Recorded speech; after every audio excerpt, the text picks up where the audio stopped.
What's going on, PTG fam? Thank you guys so much for tuning in. This episode was a ton of fun. Zach Kozerski, he is someone who has a very stacked resume, actually.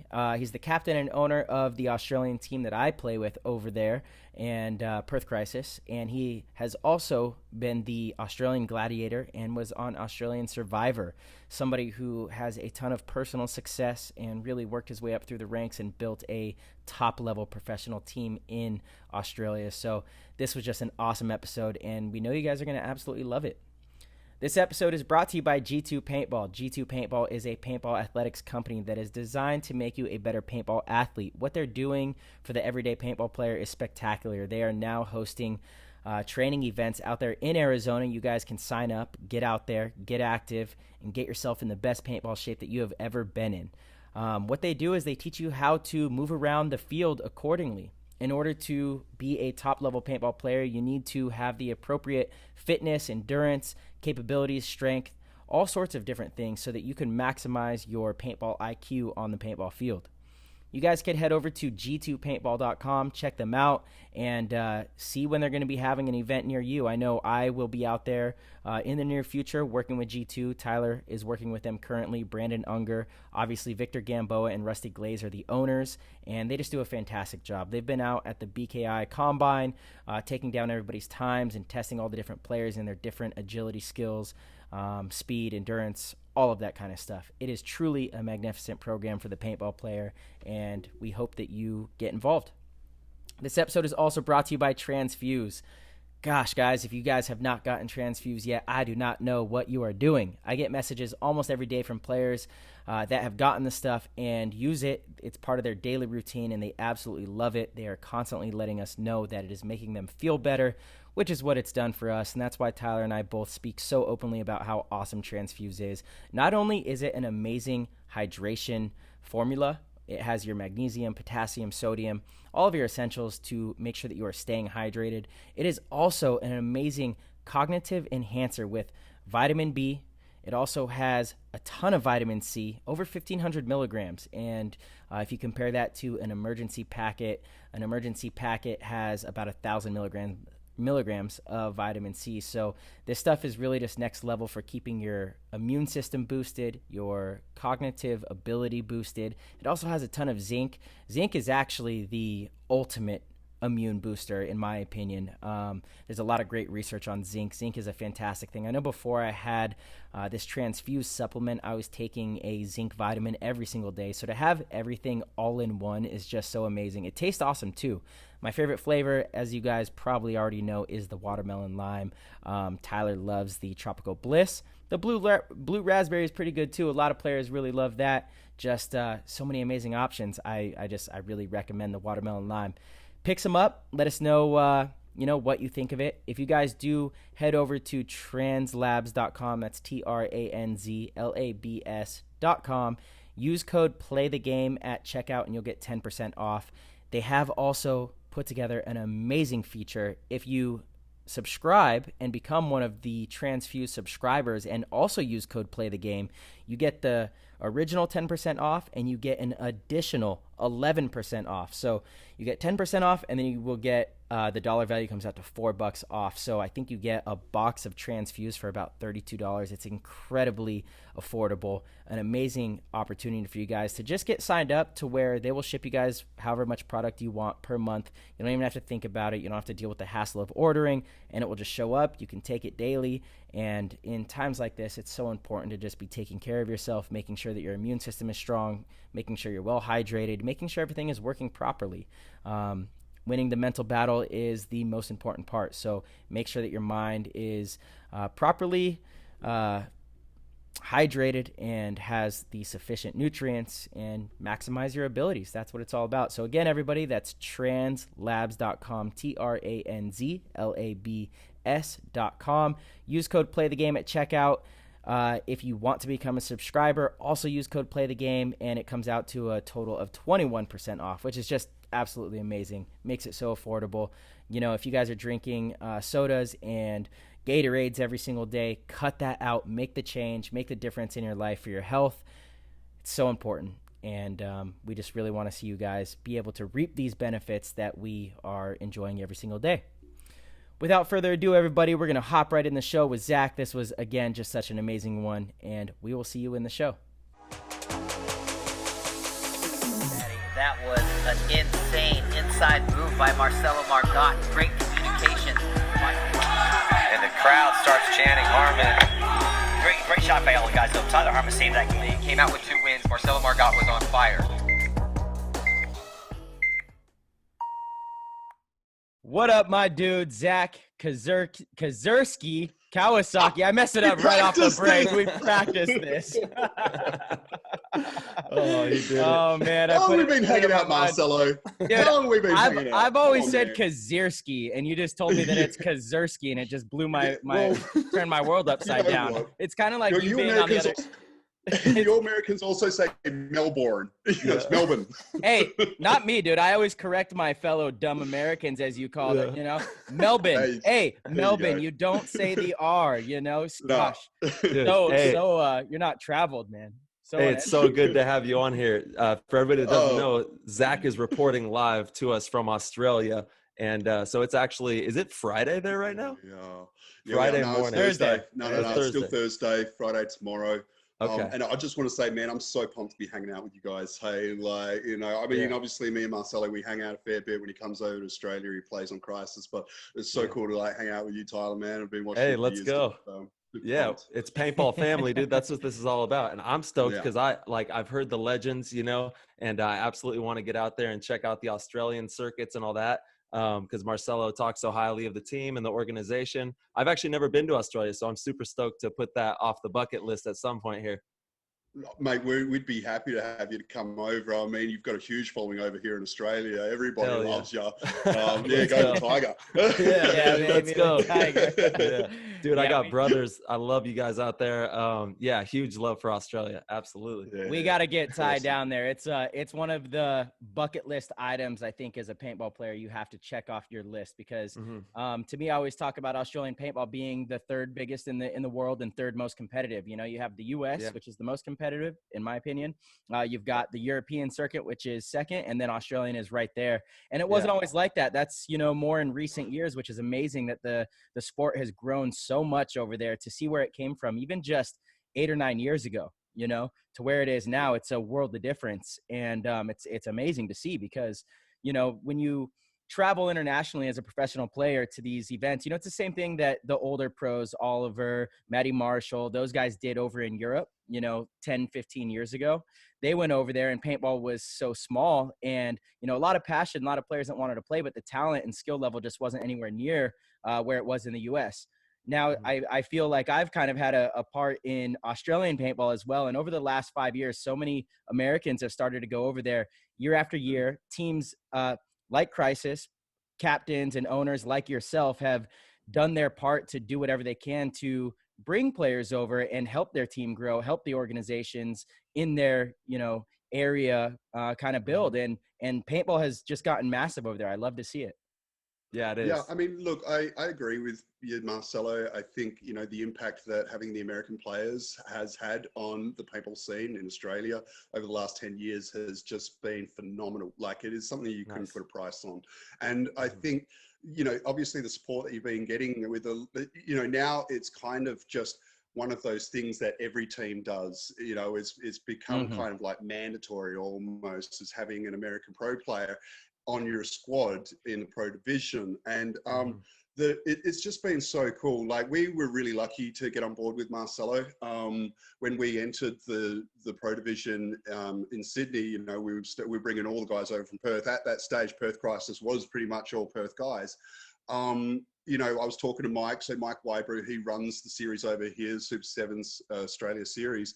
And he, put me in touch with Marcelo, and he was the one who put that all together. And we were just really lucky to kind of get on board. Marcelo is just really great at, because he's not just a great player, he spends so much time in coaching and, kind of just putting together lots of those kinds of little programs and stuff all around the place. He was super experienced in working in developing teams. So for us, we got really lucky. It wasn't like we were just bringing over a player that, okay, they're a weapon, we can just go send them out and they're going to go mess a bunch of shit up. We had someone who was actually going to help grow and develop the team. So yeah, we kind of lucked out with Marcelo. Yeah, he's truly invested. This man is invested in the game. I didn't, like I always say, I didn't just pick some Joe Schmo off the block here to do this business with. This guy is the real deal. And, everywhere we go, we do the PTG Pro Schools as well, and have been doing a lot of those. And it's just amazing to work side by side with somebody who cares so much about paintball. Because really, at the end of the day, there's only a handful of people that love the game the way that Marcelo does, myself. There's a lot of us, actually. But it's all about us nurturing that and growing it and spreading that knowledge so that teams like you can have a chance to hold those big trophies, which you guys went on a little run, from what I understand, and held some of those bad boys.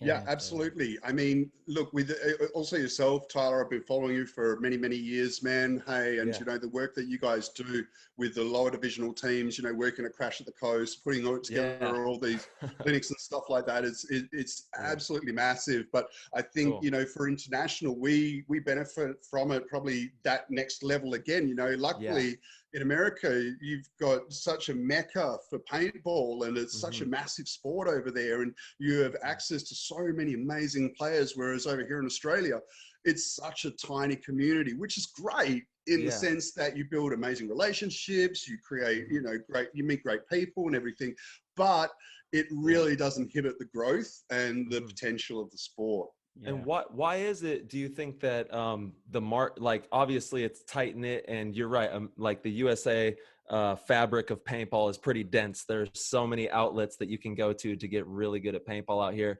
So what do you think is the reason? Is it just because of laws, or is there something that kind of holds it back in Australia? Because I honestly don't know about how it all is out there and stuff. Okay, yeah. Well, I suppose that's the thing, is a lot of people around the world don't understand what we deal with here in Australia in terms of gun laws. Yeah. And that is probably one of the biggest hurdles. Okay, so for you guys, you want to get into paintball, you go down to Walmart, buy yourself a paintball gun, go back paintballs, you go out in your backyard, start shooting each other. Yeah. In Australia, that's a firearms offense. Right? Yeah. Oh, wow. Jail. It's a real deal, like firearms offense. Wow. 100%. If you did something like that, man, I'm not coming to the US ever again. Like I'm done. No more travel for me to places like USA, Canada, stuff. That's a firearms offense. So it's heavy stuff, man. Like we're talking about really serious stuff. So for me to get into paintball, not only do I have to buy a marker, I have to buy a gun safe, I have to have club approval, I've got to have, the gun's got to go through the police, I've got to pay for registration. It's insane. Well, and there's also an age limit as well. In the US, if you're 9-10 years old, you could go to the paintball field. And one thing that I will say, I think Mike Wybrew has done a pretty damn good job, at least on his side of Australia, of getting those laws kind of revamped and a little more updated. At least we can import our paintball markers much easier now. You could easily get I forget what kind of license it is, but it's not quite a firearms license. It's a paintball specific one. B709 kind of. B709, exactly, right. And the age has also been lowered from 18 to, is it 16? In New South Wales? 16 now in New South Wales. In Perth, in WA, we're a bit luckier. I think it's like 12 here. Okay. So, it wasn't always 12 though, was it? I thought it was 14. No, it wasn't always 12. So you guys are making progress, which is fantastic, we're definitely making progress. The cost of paintball over here is also, excruciatingly expensive. Whereas you guys are paying for a box of paint, I don't know what, $30, something like that. Yeah, if you get a deal. For us to buy tournament grade paint, you're paying $100 a box, $110 a box, something like that. So and then so we're at an event. So most people wouldn't shoot as much as we do in pro, but in pro we're shooting 70 to 80 cases. Holy moly! $100 a box. Oh, self-funded. It makes it difficult for other teams, for people who don't have a financial backing or financial stability to get into the sport. Yeah. Well, man, thank God that you guys have been getting the funding and everybody coming together for the love of paintball, because you guys have been dominating out there. It's been fun to watch. I actually, huge shout out to the owner and everybody out there, because I really enjoy that show. I watch it as often as I can when the event's going on. And always, if you guys make it to the finals, I'm tuning in at crazy hours to see how the teammates are doing and all that. Yeah, man. Yeah. Look, Mike puts on a really great show. I've got to say, I think Mike's webcast, I mean, is world class. It really is. It is. Yeah. I think it easily rivals, the American webcast. I think, we don't have the stats and everything like you guys do, but you would expect, I suppose, Europe to have a better webcast. It's okay. The stats are skewed, man. That's what Marcelo tells me. He's like, that was my kill. You doing it, Tyler? It was my kill. Yeah, baby, send them my way. Come on, I don't mind. Yeah, but I love watching that show. Yeah. Look, and Mike is constantly improving. You know what I mean? Yes, like exactly. he is always adding more camera angles, more cameras, drones. Like he's constantly making it better and better and better. And he gives it for free. That's right. I was just going to say. Yeah, dude, it's free. So people can watch it on Facebook for free. And that's amazing. What? Yeah, don't get me wrong. I love Go Sports. It's great, but I hate paying $17 every freaking time. That's right. We'll pay the double time for you. We'll pick up, But yeah, dude. Done. Hey, and shout out! Everybody needs to go check out the YouTube. He's rocking the Chicago Bulls hat. Shout out to the Chicago Nation out there. And he's got a culture jersey on, repping the culture. Hey, for the culture. I love that. Yeah, Man, Zach, dude, it's gosh, I felt like we were gonna kick off a great season. I was super excited to get back out for round 2. We ran into this global pandemic, which has been just a real nightmare for the entire world, really. Yeah. But what's going on over there? How are you guys doing? What's it like down under? Okay, so it's been really weird for us because it's kind of been split up. The country, we did really great in WA and we managed to pretty much eradicate COVID. Wow. And now the borders are just locked off. Okay, so no one's coming in, no one's going out, kind of thing. Wow. Yeah, unfortunately, the East Coast, they weren't quite as onto it as what we were, and they've had a second outbreak.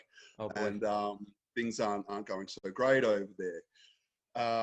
For how that affected us, I mean, kind of like you guys, I guess, you've got all these people locked in and you kind of find an outlet. So what am I going to do here? How can I adapt? How can I improve? Yeah. Because you just got to play the cards you're dealt, man. Hey, right. like you don't have a choice. You can't get worried about external factors that are going on in life. In life, you just need to, adapt and, innovate. And that's what you guys have done by bringing out a webcast, and a podcast. And it's, you're kicking goals and crushing. Yeah. And I kind of had to do the same with my business. Gyms got closed. That was it. Yeah. And that's all I do is I work in a gym. So dude, good for you. That's awesome. I love that. Real quick, Zach, let's give the listeners a little bit of backstory. So from what I know, you are a total dominator, dude. It's unreal, your resume. From Australian Gladiator all the way to Australian Survivor to one of the top professional paintball players in Australia, captaining and owning one of the more successful teams to ever come out of Australia. And a great personal trainer. That is your business, is fitness. You work in the fitness space. But it seems like you've dominated quite a few things. Can you give our listeners just a little bit of backstory about what it is you do, all the different things?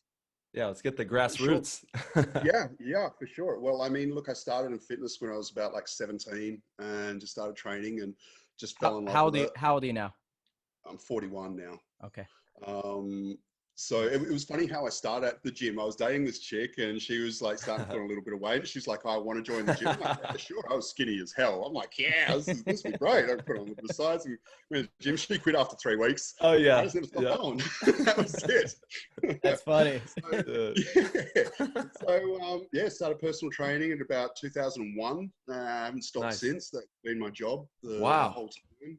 That's a good run. Dude, that's a long time. Yeah, it is a long time. I love it. Look, you know what? I love working in the industry. The great thing is I'm a positive person. I love positive environments. I love being in the gym. Everyone's positive. You're out there. You're changing lives. You're fun, so working towards a goal. Like it's a great place to be and to keep you motivated and to do things like that. People feel I couldn't argue with people all day. I couldn't do that.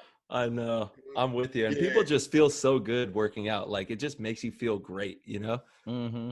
Yeah, absolutely. Like if I'm having a bad day, like if I'm in a really bad mood or something, I don't need to go punch something. I just have a workout. Honestly, I feel so much better. You get the endorphins That's flowing. Right. Yep. You know, it feels amazing. Totally. So I've been doing that for a while, and then Gladiators came up, Australian Gladiators. Now you guys got it in the US over there, you know, with like Tyson and Wolf and those badass dudes. Yeah. Well, we had it over here. I watched it in the 90s when I was a kid. I thought I always wanted to be a gladiator. It came up, and I managed to pull that off. Dude, that's insane. Hold on. You're the gladiator. You're the guy. Oh yeah, you're him. Yeah, I'm the gladiator. Dude, that's insane. Holy moly. So I played a character called Hunter. Dude, of course you did. Yeah. That's what I named this show is Hunter, dude.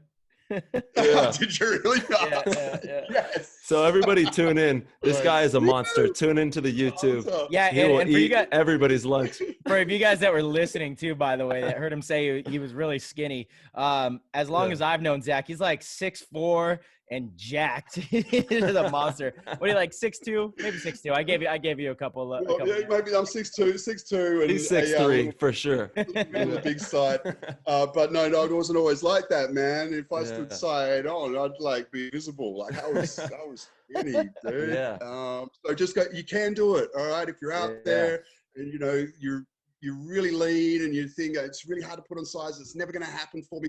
Man, I did years and years of grinding, man. Hey, and, you know, marginal changes, and you've just got to stay focused, dude. You've just got to keep the goal in sight, you know, and it's all about grit. You know, grit is just being able to keep working towards a long-term goal without needing that kind of that instant, you know, like gratification or you know whatever, saying, oh, you know, you're doing a great job. You just gosh, man, block it all out. Dude, that's the best advice ever right there, dude. That's how we approach Dynasty, bro, is just like supreme grit. And we always are like, you know, me and Yosh will always be like, embrace the schlep, like the long road, embrace the tough times, because that's what molds you. That's what makes you, you know, who you're going to be is those tough times. So don't shy away from them. Go through them with some power, you know? Absolutely. You're right about embrace the tough times. The Navy SEALs or SAS, they say embrace the suck. Yeah. You know, because you know how much it sucks. Embrace the suck. You've got to just keep pushing. That's what it's all about. So I want to hear more about this Gladiator saga, dude. Take us take us on the journey.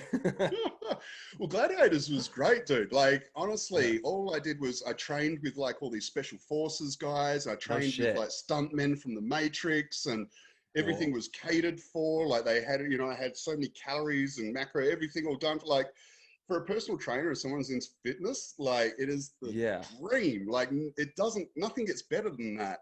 Whoa. You know, hanging out with cheerleaders and stuff. There we go. Dude, so that's like pure euphoria for you. When you got that opportunity, it's like you manifested your real dreams, dude, and you were living them.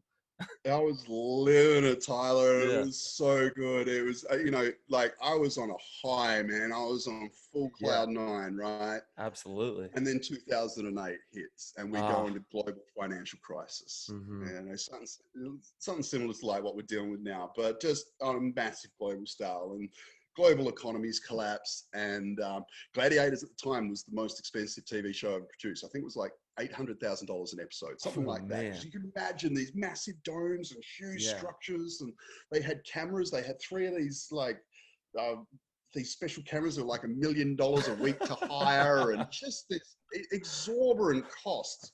Yeah. So it got cut because they could buy the American one for $20,000 an episode. Oh no! One season of Gladiators, I'd signed a 3-year contract. I kind of had my path all planned out, and I just had the carpet whipped out from underneath my feet. Jeez. And that was that.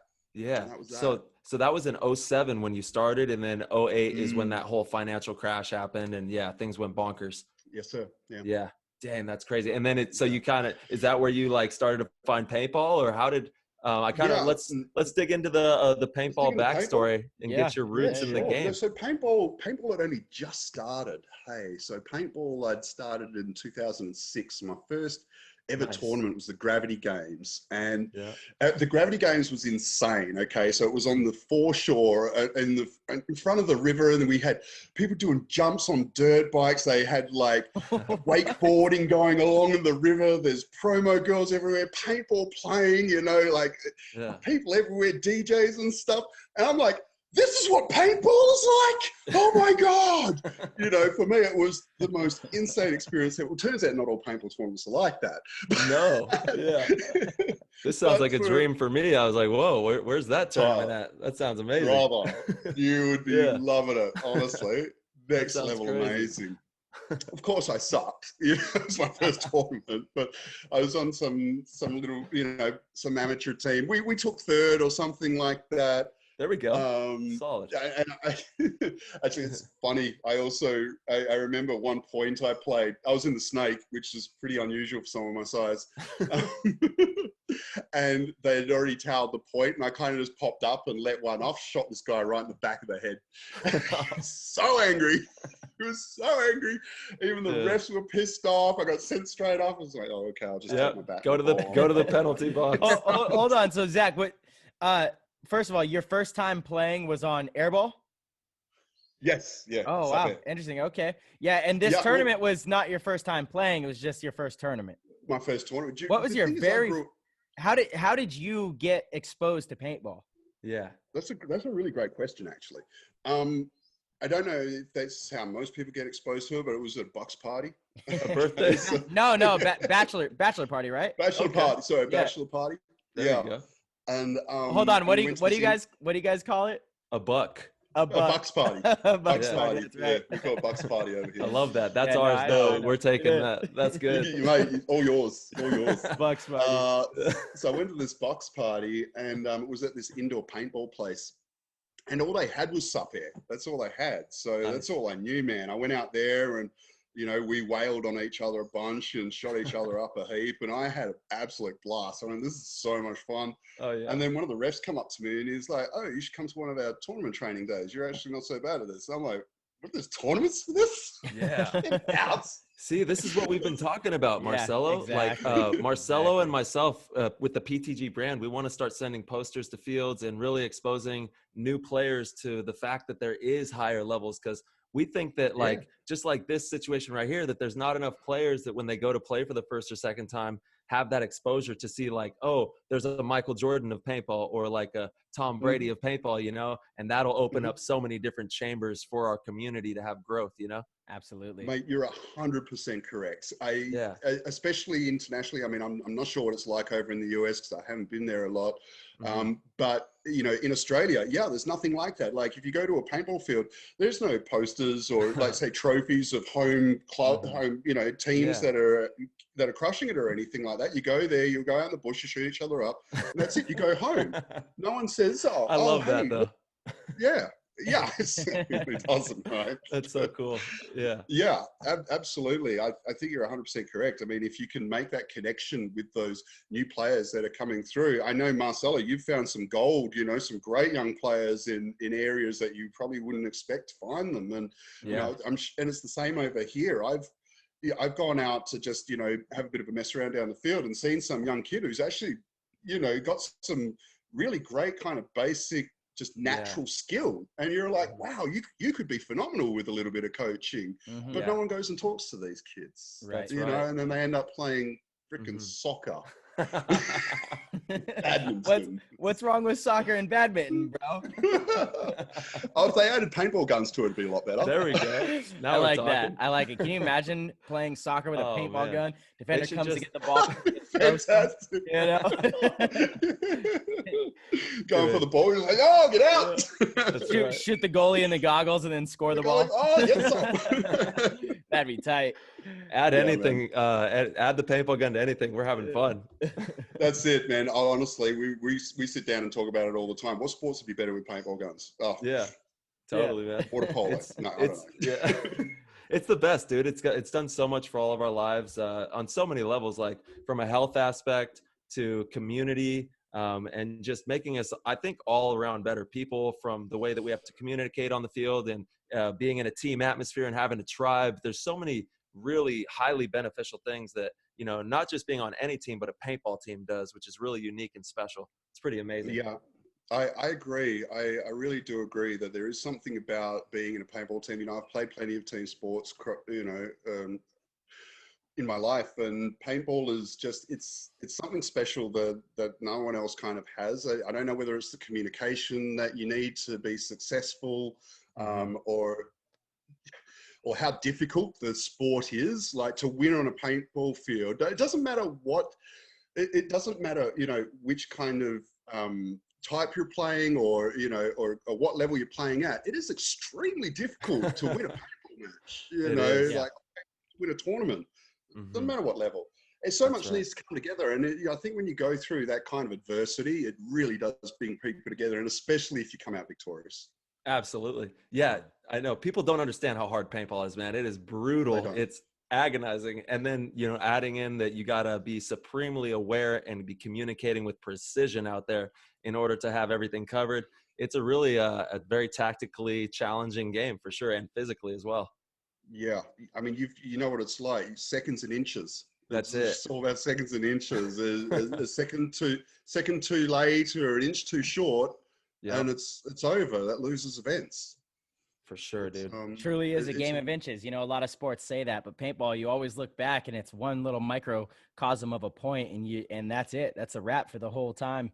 And I like what Tyler said, that a lot of people don't really understand. And Zach, I don't know who better to elaborate on this than you, but paintball is one of the most physically demanding sports you could possibly play. Oh, it's so physically demanding. This is the thing. I mean, especially for front guys, you know, to having to sit there and throw yourself at the ground repeatedly, time after time, and then just do burpees for 10 minutes straight and see how you feel. That's playing paintball, man. Totally. With like 10 kilos worth of gear on your back. Yeah, that's right. Like it is so tough. And I think out of all the sports that aren't like physical contacts, paintball's got to be up there with one of the toughest.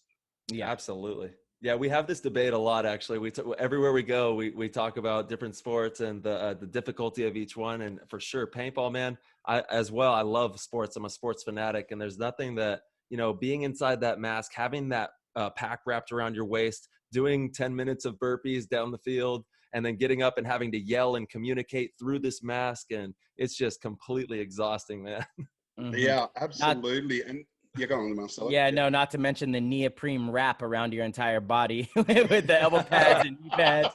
And like, that's such great waistlines. Exactly. It's a lot. It is a lot. It's a lot. You know, it's like, honestly, and you're using every muscle in your body, no matter what position you're playing. If you're playing in the back, you're usually in a power type stance, you know, and every muscle is tense. And it is kind of like MMA, but in suffocating weather and equipment. You know, it's like, absolutely. Because you know what it's like at the back line there. You know, your core's engaged hardcore to try to keep that gun as you know, stable as possible. Because you know, just a fraction of an inch up here equates to, you know, feet down the other end of the field. That's such a good point, man. That's so important for our listeners to understand that for off the break shooting, how pivotal it is to be completely stable when you exit that start gate and bring that gun up into your shot and not wavering as you walk up into your bunker. It's really hard to do. And that's why we completely advocate, like, you've got to be doing these drills like religiously in order to get good at being, and then you can get hired on a pro team. If you can shoot one or two guys every game, you're on a pro team. Oh, you know for sure. Oh yeah. 100%. Yeah, absolutely. You're not wrong there. You know, we've got this kid, Ethan, who's just great at shooting people on the break. Pretty much sucks at everything else. If Ethan, you're listening, I love you, man. No, but honestly, that we've got someone who's amazing at shooting people on the break. One, it's really difficult for another team to have to deal with. Like, how do you deal with that? Like, we have to start pulling up short, which then gives you the tape, means you can start, you know, putting heaps of pressure really early on in matches. You know, if they're too scared to run wide, happy days. That's right. But look, the thing is, I just want to quickly touch on is core stability and core training, for this kind of ability. And I don't think that people understand the importance of core stability and core training. And everyone goes out, they do their running, they do their sprints, they do their drills, they do this, but no one's really focusing on their core, the amount that they really should be to be at the level that they need to be at. For sure. Oh yeah. And real quick, before we do move on to that, I mean, Zach, you're 100% right about core stability. I just want to touch on Ethan, as a matter of fact, 'cause I think it's really valuable for our listeners, because a lot of players ask Tyler and myself, what do I need to do to get onto a team? And you touch on something well, so did Tyler. If you're shooting people off the break, that's huge. And with Ethan, he was one of the new guys on the team, less experienced than the starting five. Took him a little while to find his spot, but he did earn a very consistent starting spot with me because we were able to tell him, okay, hey, this is the person we want you to shoot off the break. And more times than not, he would get that kill. And he became a very valuable asset to the team because he goes out and does his drills. He works harder than almost anybody in Australia. And that's, absolutely true. I actually think he's from the US though, right? Isn't he from Utah? Yeah, he is American. I can't remember exactly where he's from. Maybe huge shout out to Colorado. Ethan. Way to go, dude. He moved out there and he just works his butt off. And I remember when we first talked, he said that his biggest thing is he wanted to shoot people off the break. And he goes out there and he does drills consistently. And so we put him in, right, Zach? We're like, we want him in because it makes the game that much easier. If you're playing a 5-on-4, the game is so much easier. That's 20% of the other team's firepower, so that's 20% off. 20% off. Take that all day. Yeah, totally. Yeah, no, Marcelo is 100% correct. Ethan does have the best work ethic out of anyone on the team, hands down. And he came onto the team, 18-year-old kid, hungry, and just worked his butt off. He knew that he wasn't going to get his shot, like his first season with us, he was never starting five. He didn't get to play finals. And he was even running himself down a little bit. Yeah. And I was, Marcel and I spoke to him. I said, man, you need to trust this process. You need to earn your spot. Great teams are not just going to let you walk in and then start doing whatever the hell you want. You need to earn it. Yeah, and that's the thing, nothing's given here, man. Nothing. Love that. I don't care what you think you deserve. You need to earn it. It's just that simple. That's right. Every moment is brand new. You know what I mean? Some people get their heads stuck in a certain time or think this, that, and the other about themselves. But the reality of the matter is we got to be working harder in every new moment because, nothing is promised. Like you said, man, we got to earn every step out here. And we can't get lost in the past or the future. We got to be present moment, just getting it. Absolutely. One of the biggest things that Ethan does, which I really, really think is great and I think is actually critical to improving and getting better, is that one, he listens really great and he's great at taking criticism. Okay. He doesn't then think that he's being picked on or that, it's just, they're always giving me a hard time or anything like that. Like he takes the criticism on board. He goes, yep, and then fixes it. He doesn't make excuses. He doesn't give me that, I think. Well, mate, we don't really care what you think. This is the way it actually is. Yeah. So he's great at that. He doesn't run himself into the ground too much, and I think you need to also be able to self-analyze is the other thing, is super important. Don't think you know everything. Be super hard on yourself, really critical, self-analyze, and look, video footage is great for that as well, So, man, these are priceless kernels of knowledge right there, man. Absolutely. Yeah. Do the work, man. And self-criticizing, techniques as like watching video, having a friend critique you, just having whatever you can do. Yeah. Yep. Absolutely. Hang out with friends and be harsh on each other. Yeah. You know what I mean? Take feelings out of it. There's no crying in paintball. That's right. There's no time for feelings. You need to just put all that to the side and stay focused on your goal. And if you want to win at the highest level, absolutely, that's what you got to do, man. If you want to win at the highest level, that's what you got to do. Yeah. I think it comes from a genuine desire to be better, right? I think some people want 100%. to be better because their ego wants to be better. You know, they want to be seen as better. They want to have their peers look at them in this glorified way. They want the fame. They don't genuinely want to be better. They want what comes with being better. If you genuinely want to be better, you're completely open to all criticism. You're going to be the hardest critic on yourself. You're going to sit there and look at every mistake you do. If you lose a tournament, you're not going to immediately point fingers somewhere else. You're going to look at yourself for any mistake you may have made throughout the match. If it was a 1-on-3 that you lost, you're going to say, damn it, I cost us that point because I could have won that point. And you're going to try to find a way to fix that rather than saying, oh, well, I shot someone off the break this one time and then we didn't capitalize. And so, you know, whatever, which a lot of people do. And that's a major issue. If you genuinely want to get better, you're the biggest critic of yourself, and you really look at every single part of your game, every single mistake, and not even necessarily mistakes, but every opportunity that you may have missed. And that's what I really think Ethan does very well. You're hitting on something huge there for sure. Sorry, go ahead, brother. Go ahead, Zach. Yeah, no, Marcelo is 100% correct in what he's saying there. You've got to be your biggest critic, and you've got to do it for the right reasons is the other thing. You know, sitting there and pointing fingers, it doesn't help because you've just got to focus on what you can control.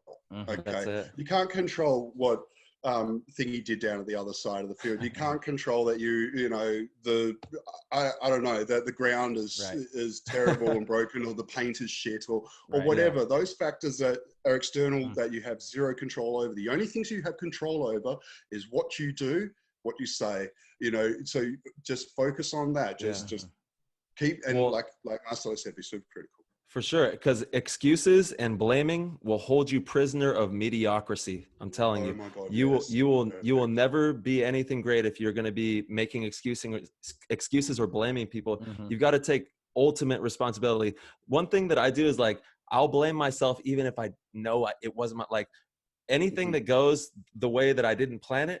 I don't put it on somebody. I just take it on fully. You know what I mean? And it's kind of like something that obviously I know certain things aren't my fault, but I'm still like, well, it could be my fault in the way, you know, I got to approach things differently and see if there's a way that I can be the best that I can possibly be. Cause dude, you're not going to get anywhere by blaming everyone and making excuses. We've got to just take this head on and work through it, you know? Absolutely. And I think every pro player who's at the top of their game does the exact same thing. They walk out of an event that they've lost going, oh, I should have done that. Oh, if I'd just done this, maybe that would have been different. I'm sure every good player does that. You know, losers are the ones that go, oh, well, you know, Ethan didn't get that shot off the break. That's, you know, if he got that shot, we would have won that. You know, that's, winners don't do that stuff, man. You know, we go back, we self-critique, we learn, and you know, and we move on. And the other thing is don't hold on to it is the other thing. After, you know, which is really difficult. It's really, really tough when you are one of those people who kind of hold yourself accountable for all these kinds of situations. It sometimes can be really hard to let go. And I'm going to talk from personal experience here. It's a tightrope. It's a tightrope, man. I'll be 3 weeks after losing an event, and I'll be sitting in my car driving on, and every now and then it's like having Tourette's. I know, man. It's brutal sometimes after a tournament, and it's dude. There's been some heartbreakers too. I'm sure we've all experienced it, and it's just like, you know, and it's great because losing teaches you so much. And I'm a huge advocate of losing. I don't like losing, of course, but I think that if you can lose up and lose in the right direction, that you're only making yourself stronger. You got to like see it like you're not losing. You're either going to win or you're going to learn, man. So you gotta, you know, pick your path and stay diligent and keep creating and being powerful and hard on yourself. And then you can create those realities by losing up, you know? You're right. The lessons are in the losses. You're 100% right. You know, and that's the thing, you know, like, losers, when they lose, they quit. You know, winners, when they learn, they learn and they adapt. There's also a lot of lessons when you win, though, too. I think learning how to win is one of the most important things as well. But also when you do win, learning how to take that win. And I guarantee in just about every single win, there's a lot of mistakes that are still made throughout the weekend. There's still so much you can learn from, right? And the teams that don't look at those mistakes, they don't come back and win again. You know, it's the one and done teams, which you see a lot of in all the divisions. You see teams that'll come up, they'll win an event, and they won't win another one that year or maybe for a very long time. And it shows that they have everything it takes to win, but they don't understand what it takes to continue winning, which is that's where the real gold is at, is staying on top. That's the hardest thing to do in any sport, in anything in life, really, is to stay on top. Once you get to the top, some of the motivation might be gone for some, you know, like there's something about never winning that fuels a little bit of hunger. And so that first win, you know, you surprise some people, you might have a little more determination in that event, but it's once you actually get that, how do you stay there, you know? And that's what wins championship. Yeah, absolutely. Marcelo makes such a good point, and he lives and breathes this theory. I can tell you right now that we've won events and he's still come down on us. We've won matches. Shit. We're like, so the way this goes, right, is we go out, we play the match. As soon as we're done, it's gear off and we go under the tree. We have this tree that we all sit under. We have this meeting. And this is where Marcel then takes the stage and basically gives us all a really tough time. I love that. He's great. He's a good dad. Like, you know, there's, you guys did well here, but don't you do that again. But it doesn't matter. Even we've had some wins. We come out, we're like, oh yeah, high fiving and stuff. Yeah, we smashed that. And Marcel is like, no, you guys play crap. You're all trash. You need to fix this, need to fix that. Not so bad as that. I'm probably exaggerating. Maybe sometimes. The tree has definitely heard some aggressive conversations. I'm sure some of you have seen Angry Marcelo. I'm telling you, it is a sight to behold. This guy, it's like he turns into a Hulk. He grows like 20 feet tall, turns green. Yep. Scary stuff. I see it all the time, just about every week. Yeah, but look, I'm a big dude, and even I get worried. I'm like, oh. I just want to win, man. That's what it comes down to, right? I want to win. You and me both, brother. Well, yeah, and I know everybody wants to win, and that's why it is important to have those dialogues, and it's important to be receptive, and it's important to take it seriously. You know, I always say to you guys, right? You guys invest so much time, so much money, so much sacrifice, so much everything to be at these events. Why let the little things be what brings you down? Yeah. There's things on a paintball field that you are 100% in control of, and those things you have to master. There's things you're not in control of. Another player makes just a great move, puts a good shot on you. You're not in control of that. You know, your team gets a penalty. There's things that you're not in control of in a game of paintball.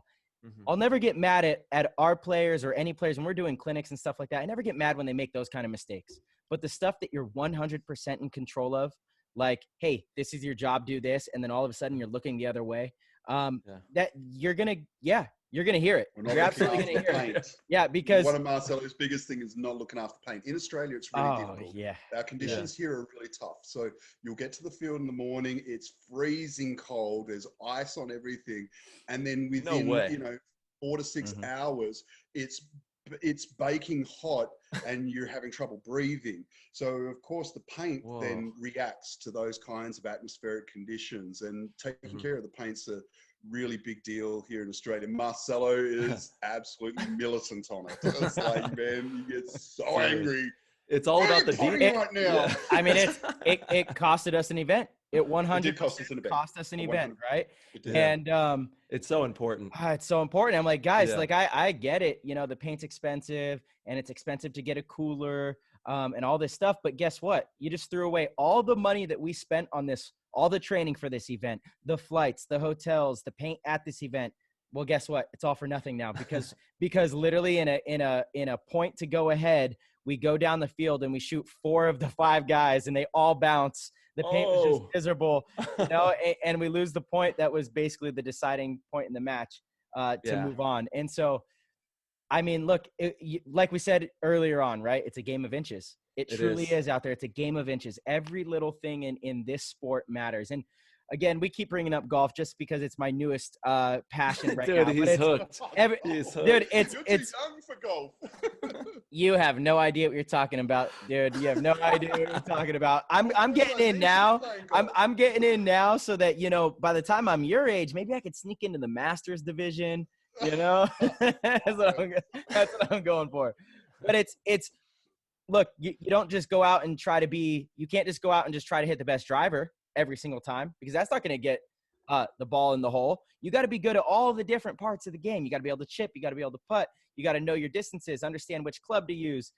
Paintball, same thing. You got to make sure you clean old hits off. You got to make sure the paint is taken care of. You got to make sure that you're following the game plan, because guess what? If we set up a play that is designed, often, especially the really good coaches, I know when I'm coaching a team, if I set up a play, I'm not setting up just that one play. I'm setting up that play because I know that the next two plays need to follow that rhythm. So if one piece in that play isn't going the right way because a player just simply doesn't do their job, well, guess what? Now the next play doesn't work, and the play after that doesn't work because it's actually a bigger picture.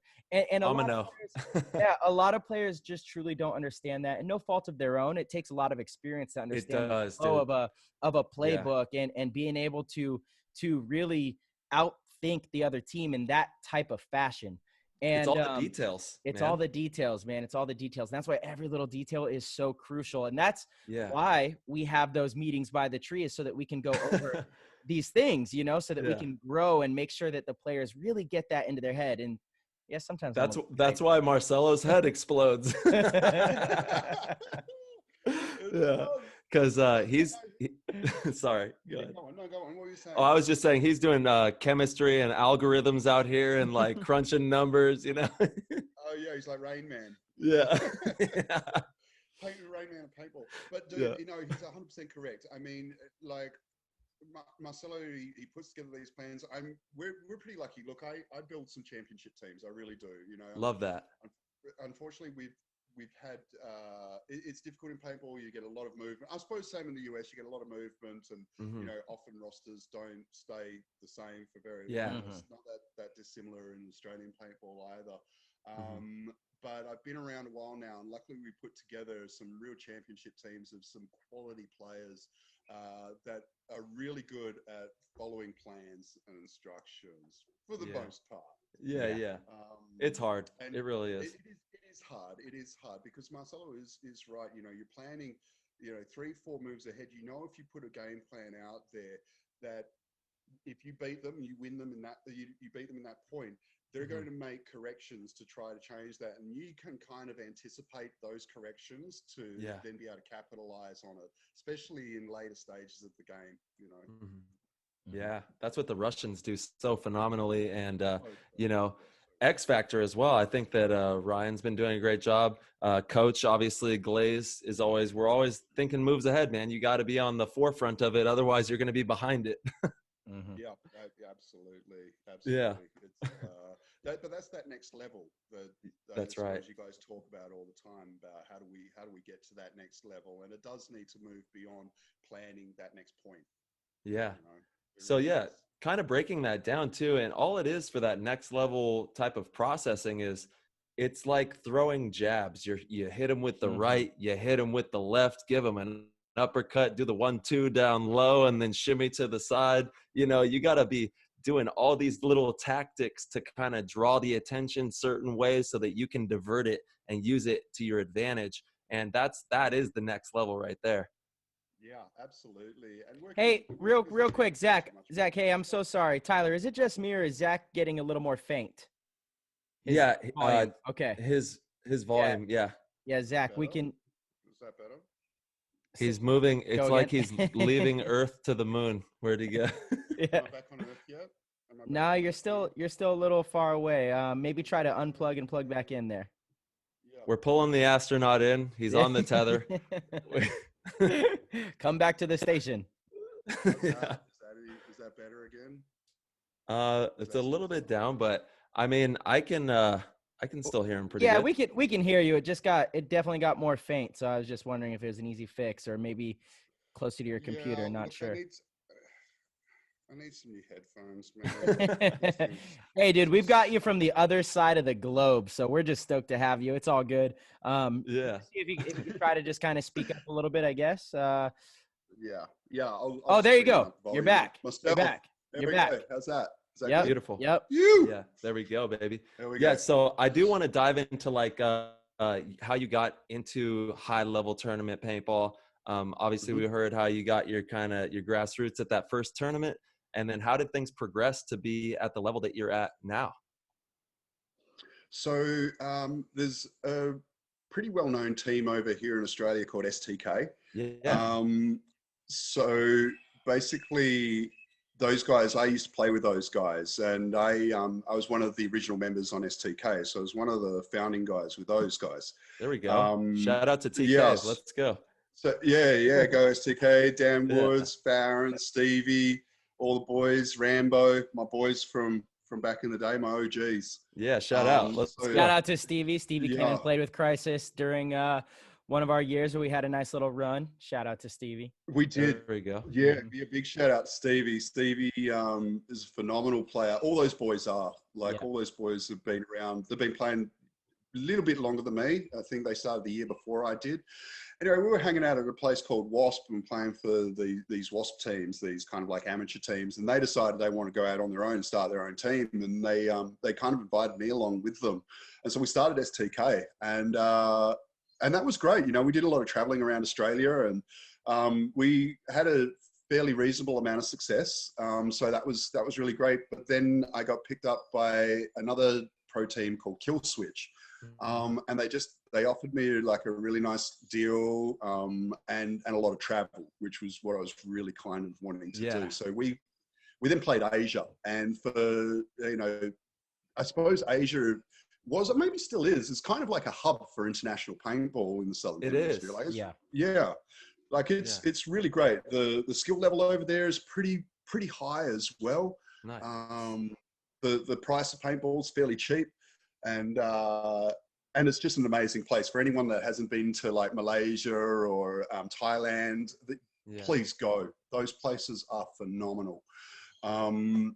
So then I spent a lot of time. I spent, I think, 4 years with those guys, just traveling through Malaysia, and we were the first Australian team to actually get to win an international title at the Malaysian MYNPL. So nice. That was that. Yeah. So that was a huge achievement for me, and something that I'd really been working hard towards. Then when I got back to Australia, I kind of things were kind of falling apart. And I wasn't really happy there. You know what it's like, Tyler, when you've been, you've been with a team for a while, and sometimes things can go really toxic. You know what I mean? For sure. And it was, I know just exactly like, what you mean. you know what I mean? Yeah. And I don't know. It's like, it just goes. It's like familiarity breeds contempt or something. Yeah. You know? Yeah. Absolutely. Yeah. No, I know, dude. It happens quick too. It's a pirate ship. We got to make sure all the mates are, that the mates are doing good. And it's so crazy. we kind of started going downhill a little bit there. Yeah. I wasn't happy, and I kind of just decided to go do my own thing for a little bit. Yeah. I played on a pro team over in Sydney for a little bit called Blood Knuckles. There we go. Dude, I'm loving these names, by the way. Yeah. Holy shit. And it was run by this guy, Andy. And that's where I first met Blackie, who's the captain of SWAT now.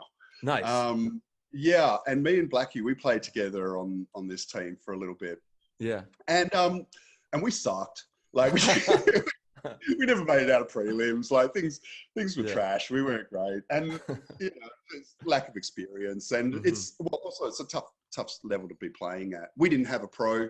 Everyone else had a pro. That makes a massive difference. Yeah. Especially back then. Especially back then. Like back then, one pro could come and just kind of dismantle the other team. Yes, because the skill level was still not great. We're talking like 2006, 2007, 2009 kind of thing, or whatever. But anyway, not a great, not a great time. So it feels to me as though the Australian paintball market has drastically improved in the last decade. Oh yeah. Oh, mate, it's like on a rocket ship just entering orbit. I love that. It was massive, and and props to the Americans coming out, because they had such a massive impact. They're the ones that taught us. They showed us how to drill, showed us how to how to improve, and then playing against them, just you know, look, it's different. It's just like when you go to a live show. You know what I'm saying? They're like the aliens. They're like the Anunnaki coming in and teaching, and then they leave. Yes. Uh-oh. Here's a 20-minute detour. Here's a 20-minute detour. I just thought I'd throw that in there real quick. Love it. All right, so sorry about that. No, not at all. I love this. This is so much fun, man. Well, you guys are gonna have to elaborate on the Anunnaki then, because our listeners have no clue. So you guys are gonna have to dance. Here, I'll take Tyler, this. You take this one. I'll take this one head on. So the Anunnaki are supposedly the very first civilization ever that predates every other civilization. They came from above to the earth. The name literally means from above they came. Anunnaki, and look it up, Google it, have some fun, and have a little wormhole there. Nice. Yeah, you could go a long way down that one. Yeah. It's a fun one. It is a fun one. It is definitely a fun rabbit hole, that one. Yeah. Dude, Zach, real quick, remember the flat earth rabbit hole that Chris and I went on for a little while? God. Just because I was like so perplexed that my best friend Gino, Tyler, you know Gino, brought this to me, and we had a legitimate fight. I think our first and only fight we've ever had. I've known him since 6th grade. Been best friends since 6th grade. Hey, he left my house at like 2 a.m. mad. He doesn't get mad. I've never seen this guy upset. And we had because he tried to tell me that the earth was flat. And I was like, what? So I went down this rabbit hole because I was like, okay, I need to understand what's going on.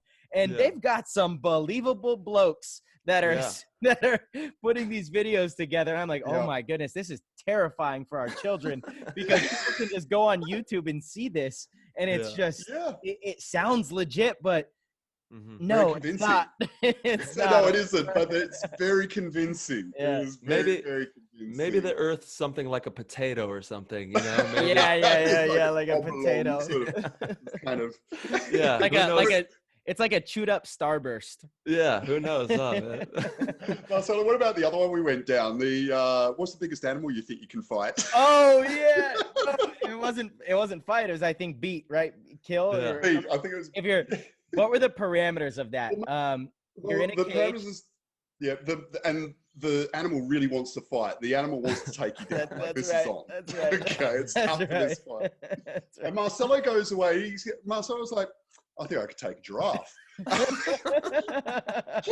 take a giraffe. He's like, no, they've got weak knees. So look, I understand that the chance of that happening is real low. And upon further review after watching some serious giraffes will knock you out of this world. Yeah, totally. So this was my thing, and this is your only chance. If you don't nail it on the first chance, you're toast. But if you could somehow flying kick the kneecaps, and you can encave their kneecaps to where the giraffe falls over, you might have some chance. But dude, their necks are so strong. Have you seen the videos where they will just beat you with their necks? Dude, like giraffe is no joke. But you guys were all saying dogs. Like, come on. That's just no, it could have been a dog. It's incredibly pathetic and rude to even put a dog in that category. How dare you? How dare you? First of all, if a giraffe connected with that neck swing, it would shoot you into outer space, dude. Oh, you're toast. 100%. You're going to meet up with the Anunnaki. Absolutely. I'd be struggling to take on a penguin, to be honest. Any pissed off. Yeah, any pissed off animal, I'm scared of a pissed off animal. Listen to nuts. Yeah, absolutely. Look, a pissed off mongoose, they little ferret thing, it'll mess you up. That's game over, man. So to kind of dive back in, we were talking about your pro coming up in the pros and kind of that journey, and then we talked about how having the pros come over had really boosted the culture. And then, I want to know how you became so successful, because you guys run a really successful organization and have won some big championships out there. Yeah, we came across a lot of success, but the thing was for me to run a successful team is just aligning myself with the right people is the hugest thing. To think that you know everything and try to run it off your own back is really difficult. When Crisis first started, it's funny. It was called Under Suspicion. right? And there was Nice. I didn't even know that. That's hilarious. no, this this isn't very well known. Yeah. It was actually called Under Suspicion, Nice. and it was just me and my mate Spooky. we were in. We were on the Spooky. suspicion. Shout out to Spooky one time. Shout out to Spooky. Let's go, Spooky.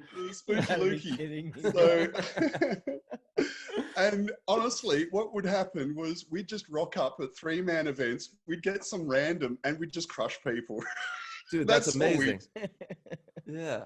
3-man tournaments are the best. Dude, so much fun. Dude, this would be a Yes. fun 3-man team right Yes. here. Oh, Yeah, oh, right here, this would be Yeah. a sick 3-man team. We're signing Bring up some live- immediately. Let's do it. Let's Yeah, get some dude, 3-man let's tournaments go. going in Australia. Heck yeah. And they had what was called the cage match, right? In this tiny little cage, sup air, and Wow. it was brutal, man. Hey, you're shooting at 290 still in this tiny little cage. Damn. Yeah, it was savage. Yeah. We used to just get in there and kind of just roll some people, and you Yeah. know, it was just kind of for shits and gigs, really, just for fun. Yeah. Absolutely. But then we decided to get a bit more serious. We're like, you know, this is fun, but maybe we should get serious. And we spoke to these other kids. They were just phenomenal. These young guys, I call the Dash Brats, Nice. and we brought them into the organization, and that's kind of where Crisis then first emerged, was, you know, getting on board with those guys. And we started traveling through Malaysia and Asia again, and just started doing these Asian tours, and things were going really, really well. And then it was kind of Mike contacted me out of the blue. Mike Wyberry, who runs Super Sevens Pro Division, and he said, Zach, what can we do to get you to come over and play? And we sat down, we knuckled it out, and he come up with some really great deals for us. And then I was like, well, you know, I need a pro, man. Like, I don't have a pro. And then that's when he introduced me to Marcelo, and that's where things really started heating up. From there, Marcelo sort of came on board, and, you know, brought a professionalism that we probably weren't exposed to begin with. And I kind of really realized that there were other areas now of the organization that people would have been better doing than me.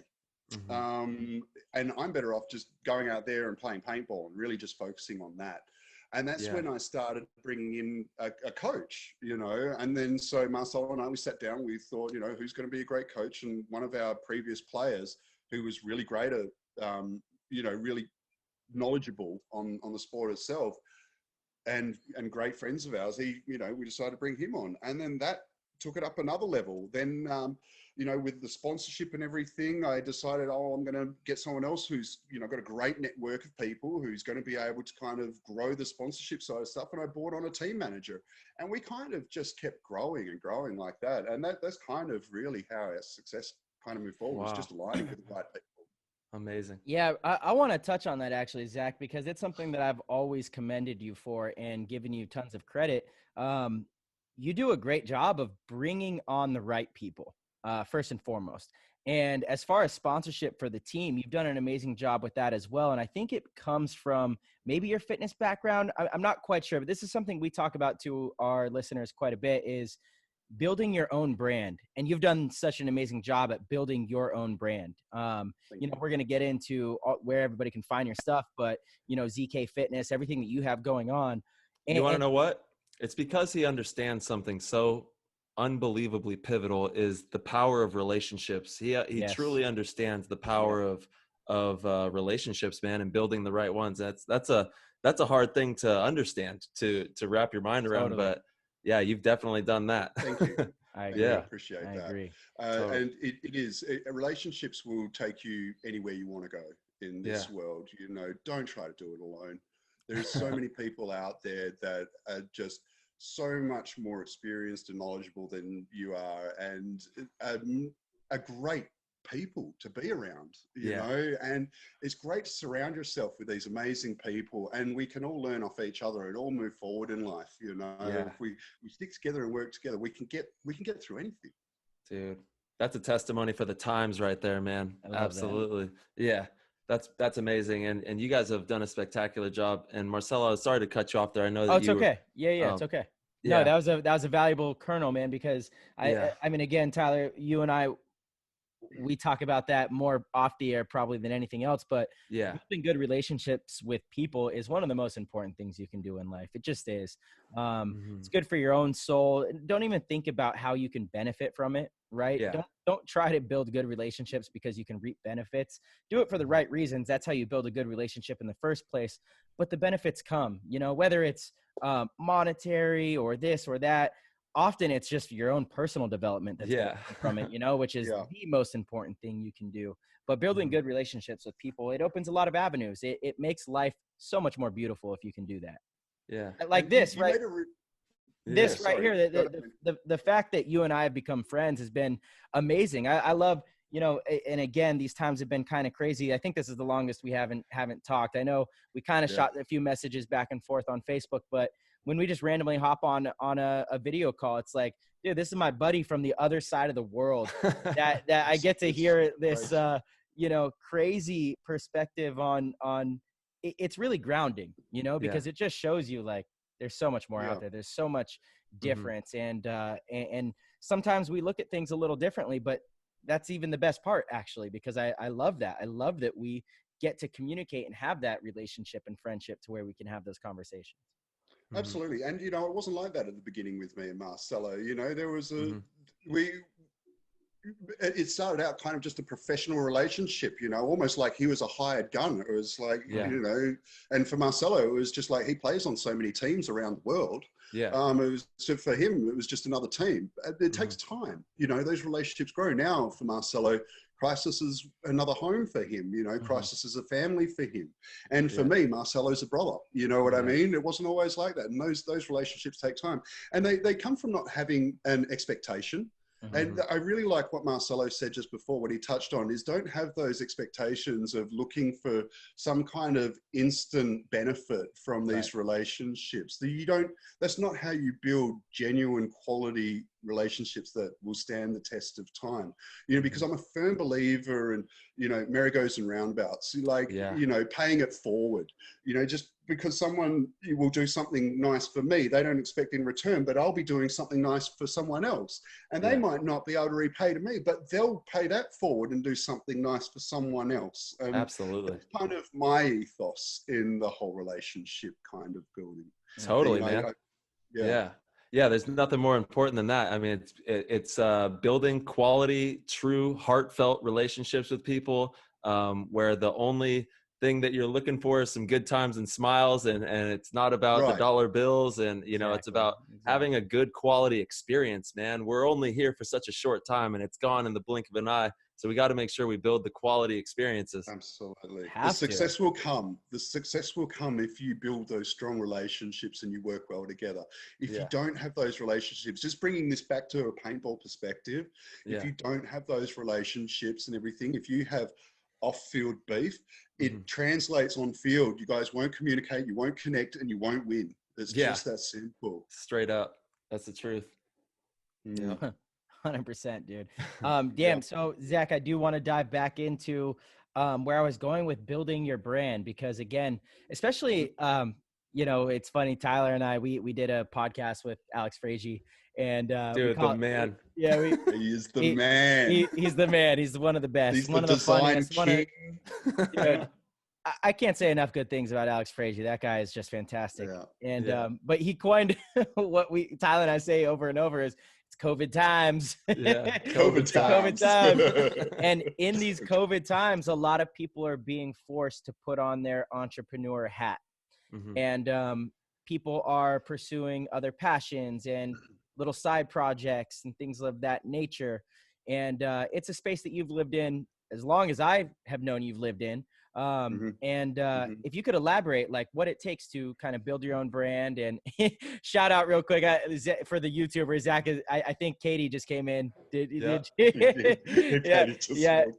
Zach's partner is amazing, by the way. What you guys do is so awesome, saving all those birds. I love what she does. No way. Yeah, it's amazing. Tell me about this. Yeah, we'll jump into that real quick. Yeah. Okay. Well, let's go down that road real quick. So Katie and I, we run an animal sanctuary. We rescue birds. Wow, that's amazing, dude. Yeah. So underprivileged birds, we deal with kind of special needs birds. So like beak deformities, feather plucking, those kinds of things. So if someone has a pet that they're, they've had for a while that started this, feather destructive behavior, they'll surrender it to us. Or, or say if we, someone finds a bird that's being abused, we'll approach them and see if we can, because a lot of these birds that are abused out of a lot of these people, they love their animals. It's just out of pure ignorance. Yeah, that's right. They don't realize that they're abusing these animals. Dude, huge, big legend points right now for this. This is crazy. That's awesome. Thank you. Yeah. So, well, look, it kind of just started. It's a really funny start because, Katie had this aunt that had a couple of budgies that she couldn't hang on to them anymore. And Katie said, oh, look, we'll take them. And so we grabbed these budgies, they're in this tiny little cage. We're like, well, this sucks for them. Let's get a little aviary. We found a little aviary and we put that in our property. And we're like, well, now we've got these two little budgies in this aviary. This looks ridiculous. So Katie put up a thing on Gumtree to say, oh, look, if anyone's got any free birds they don't want, we've got a little home we can give it to them. And that's how it all started. It just then exploded. Now she's got like 70,000 followers on Instagram. We've got like 26 meters of aviaries, and we get birds sent to us from all over the country. People wanting to send them to us from all over the world, even because we've just got such. Yeah, we've got like a 85 or 90% success rate in rehabilitation. So so that's what that's about. That says a lot about you guys, man. That's 100%. Amazing. Yeah. Thank you. I had to bring that up. Yeah, I had to bring it up. Yeah. I saw you were like, I love that. Locked in. Zach, we're very. Called me up at the door again. I'm like, oh, she must be going. What the hell is he doing? Is he cheating on me? No, it's all good, man. We're very real with the listeners, dude. This is real life over here. So. But anyway, let's get back into the importance of kind of building your own brand and how you can do that. Yeah. Yeah. Look, branding's super important. And I was really lucky, like during the COVID times, we were talking about how you just got to play the hand you dealt, and you need to be able to adapt and be able to innovate. And like I said, gyms got shut down and I was in a really bad position. I'm like, okay, well, I can't work here. Now, I was super lucky. I was super lucky that just before it all happened, I was already looking at launching a brand, a fitness brand where we sell a suspension trainer, kind of like the TRX you guys have over in the US. Yeah. It's kind of like my own version of that. Dude, that's badass. And it's awesome stuff. All of your equipment is amazing. You've brought it to the events. I love it. You actually were supposed to get me a setup. Still haven't. I was. I was. I'm waiting, dude. I'm waiting. I want it. I sent some, mate, as soon as we can get through this international shipping is happening. I've sent two sets, one to the US and one to Canada. Neither of them made it. Oh, no. Bummer. Jeez. Yeah. So as soon as to be clear, I want to pay for it. So 100%. So dude, here's my theory on it. Whenever friends want something, you should pay double, and support your friend. Hey, calm down, Tyler. Calm down, dude. Chill out, bro. That's right. I want double, Marcelo. Hey, okay, so do I. No. There we go. No, Marcelo makes a really good point. Tyler makes a really good point. You should, if your friends are running a business, do support them. Don't ask for discounts. Give pay them the full amount and help these people out, because they're really trying their guts out, trying to, a little bit of shout outs here and there. Like, honestly, that stuff is huge. I do the same for my friends as well. I'm always trying to support them as well. As a small business owner myself, I love that. You do kind of understand. Yeah. But look, I got really lucky is that I started this business and selling these suspension trainers and started, I've also got like booty bands and skipping ropes and stuff like that. But I'd ordered this stuff in. I'd launched this brand, right? And I was hold on, booty bands, man. I think we call them resistance bands over here. No, hold on. This is great. Booty band. We need to get that cracking off in the USA. Dude. Booty bands is way better. Send it over to you, boys. So the booty band. Dude, you're gonna sell 1 million of those over here. Well, I'll tell you what, they went bananas when COVID hit. Like, of course they did. It's a booty band, bro. That's the hottest item on the market right now. That's amazing.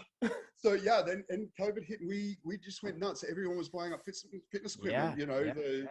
So secondhand stuff. I had a bunch of secondhand stuff here, sledgehammers and tires and sandbags and that. All went, like, everything sold. It was crazy. It was just, and so I got really lucky. I got lucky. if I'd said that I'd prepared for it, I'd be lying, because I wasn't prepared for it. But you almost never are when good things happen. You just have to Yeah. attack the moment. When the opportunity presents itself, you have to prepare for the opportunity, you know, and like, yeah, you might not be ready 100% when things happen, but you just got to go for it sometimes. And it leads to the best opportunities. All three of Marcelo us makes a really good point. That's what we all did right here during COVID times. We went for it. Yeah, we just went for it. And look, the thing, it wasn't easy work. I'm not going to say that, oh, it just all happened all of a sudden, you know, they started flying out the door. There were strategies that had to be put in place. Like the marketing had to be right. The targeting had to be right. It had to be the right message, the right call to action. Like that business still could have failed. By taking the wrong steps. So much like yourself with your podcast, you know, it wasn't just going to be successful. Oh, I'm going to start a podcast and this is going to go off. You guys work your guts out for it, you know, and your marketing, your promotion, and there's so much more behind the scenes stuff that people don't realize. They think, oh, I just started and it works. No, that's not how it works. Yeah. There's a lot of back end diligent work that's going. I mean, you have to be connecting with so many different people and making the right moves, like you said, and being precise with them. And of course you're going to mess up, but it's failing up like we talked about and just keeping moving, you know? Can you elaborate a little bit, Zach, on the importance of marketing? Because I believe that is what got you back on Survivor, you know, in your own way, you know, but marketing has, I think, benefited you greatly in many aspects of your life. In paintball, it's brought a lot of sponsors to the team. In your personal adventures with Australian Gladiator and Survivor, it was how you marketed yourself. There's a bigger picture involved. Can you kind of elaborate on that? Yeah, marketing is absolutely critical. It's obviously the first thing that people see is your marketing, and are people going to identify with that, and people going to wanting to be associating themselves with not just your brand, but you as a person, particularly when you're, you know, you are your brand. The brand itself is super critical, as in like a logo. Like I love your guys' logo. It is freaking amazing. Hey, thank you. It is so good. It is so good. Thanks, the colors are sick. And those kinds of things are really important. You know, I didn't design my logo. I got someone else. I got to, you know, I know you guys are pretty good on your design stuff, but like, you know, me, not so much. No, we got ours done as well. Yeah, we got ours done. Oh, you got yours done as well? Yeah, okay. Right. Yeah. Your mission is super important. You need to have a mission statement, and it's something that people can really connect with.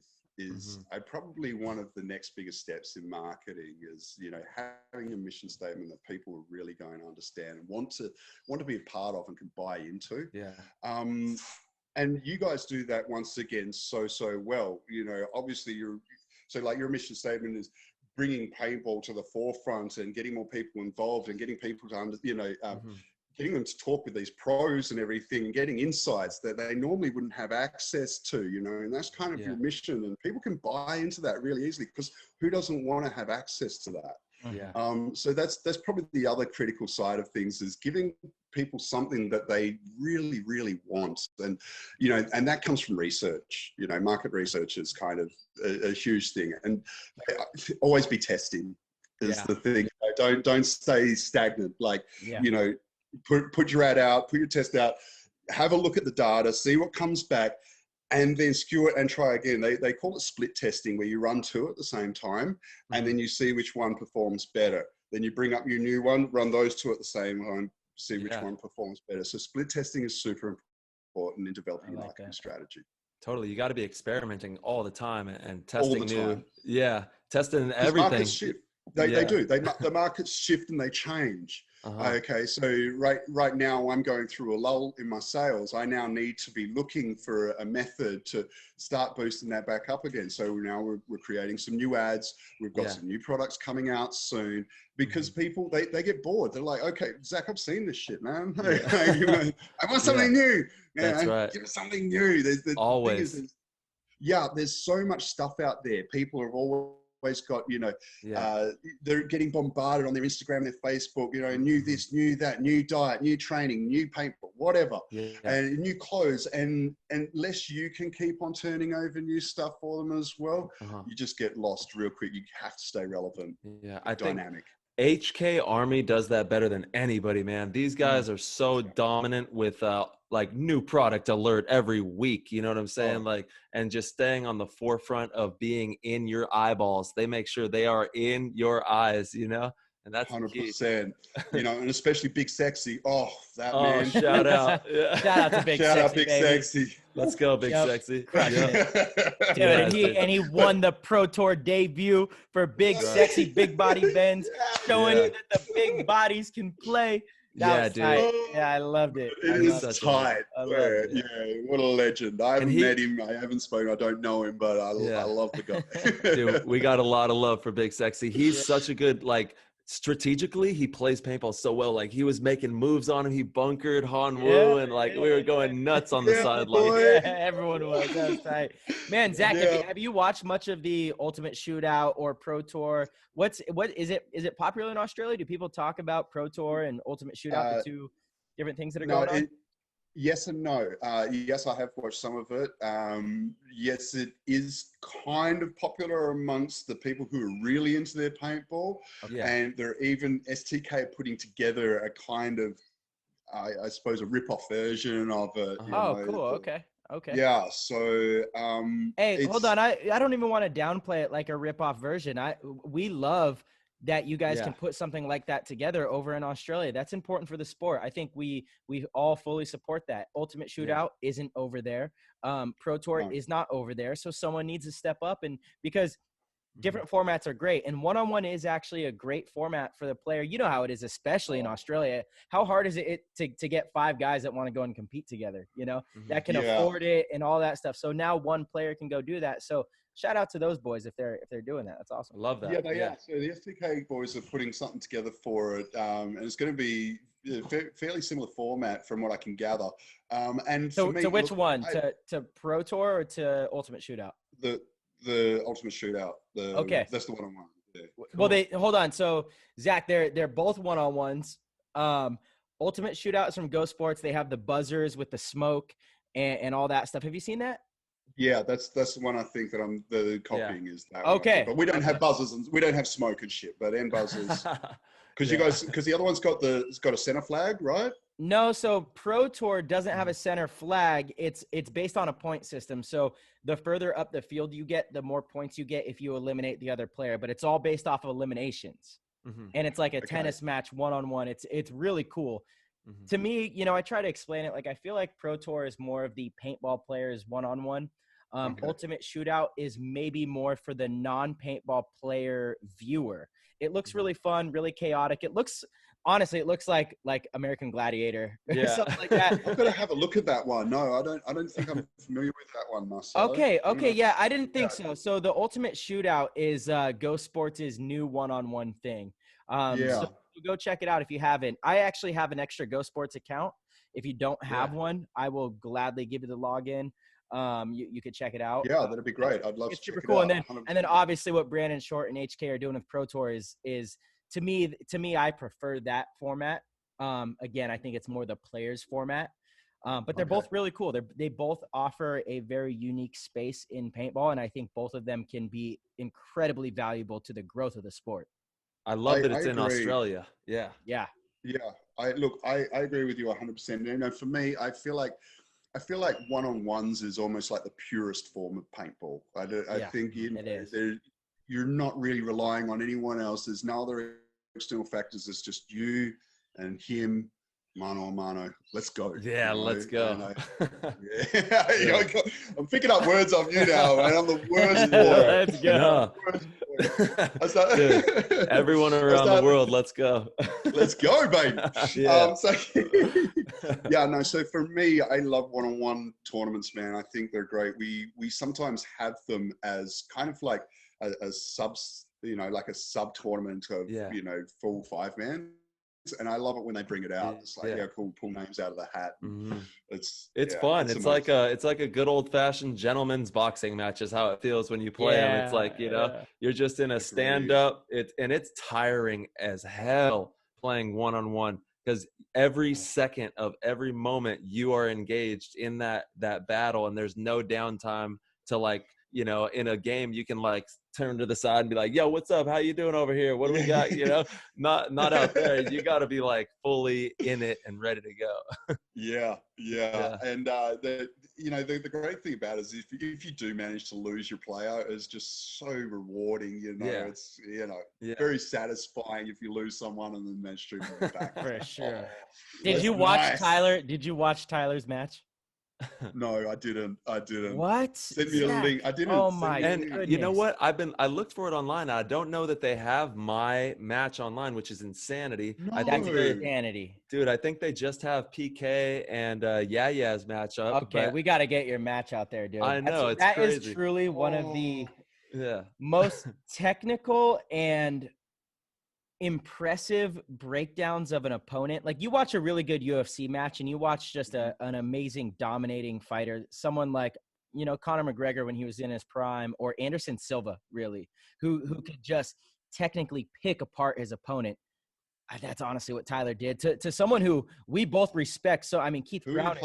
Keith Brown. Oh And my Keith Lord, Brown really? Keith Brown is Wow. amazing. You know, he's one of the He best. is amazing. And I mean, Tyler really just picked his game apart. Are you and it put was on a clinic? yeah, Oh, yeah. Dude, he did. I had a really good vision of how I was going to approach that, and I'll approach every player differently, just depending on who I'm going to go up against. And hopefully, dude, I've been saying I can't wait for some of these other, you know, big name players. I want to play everybody, and I don't mind losing. I don't mind winning. I just want to play paintball. Yeah. So I think it's so valuable that we have this top level one-on-one going on. It really shows a lot of different details that I think haven't been portrayed yet in the paintball landscape, which I'm super proud to be on the forefront of and be helping with Shorty and Brandon, and super proud of Brandon and HK and everything that they're doing out there. Yeah. Can you walk me through it? Can you walk me through how this went down? So pretty much when I played Keith, I know he's an attacker. He likes to attack. So I kind of let him tire himself out and come at me. I have really good, you know, faith in my shot, and I'm ready to get close with you and go mano a mano. You know, we can have a nice close gunfight, because I feel like I can read things pretty well, and it worked in my favor. I got, you know, lucky on a couple and tactful on a couple, and really kind of pulled away once he started getting tired. And it like I said, I kind of lured him into exhausting himself pretty drastically. Yeah, like counterfighter kind of thing. Dude, I want to point out, extend and then punch him in the face. There's a small cake kind of in the back center area on the Pro Tour layout. The Pro Tour layout never changes, so it's really cool in that it's a bunch of small temples and two little small cakes right at your start gate. Tyler, 6'2", was playing one of the small cakes while Keith is like attacking him at the 50, and Tyler's just playing all levels of it and wins the battle. It's like, dude, it was honestly, and the reason that I thought that it was so masterful is because of the quality of player you were playing. Like that is Keith Brown is a fantastic player. I have so much respect for him in every aspect of his game. And and to see such a dominant performance against a player of that stature was like, dude, it was incredible. That's and you one get thing to that I love about. Sorry, go on. Yeah, no, you get to break it down like that in these one-on-ones, and it is really cool. And I'm excited when COVID times are done, the one-on-ones are going to persist, and everyone's going to either you're either going to play, or it's going to be like, why aren't you playing? If you're not playing, like, it's going to be a bad thing. So it's going to be really cool to see all of the top pros kind of going at it and having fun. It's going to be amazing. That's so cool. Yeah. It's one thing that I do really love about watching Tyler play is he's so dynamic, but he plays the most ridiculous bunkers. I love it. Yeah, it's so great. Like, you know, because I'm a tall guy myself, it gives you hope, you know, You also, just real quick, Zach, are a massive dude, and you do it. And I teach this in all my clinics, and you get really small. You can play almost any spot because you're so flexible. You have great mobility. And this goes back to core strength and what you were talking about with fitness. And you are better than majority of the people that I've seen. Like, your athleticism absolutely has never held you back.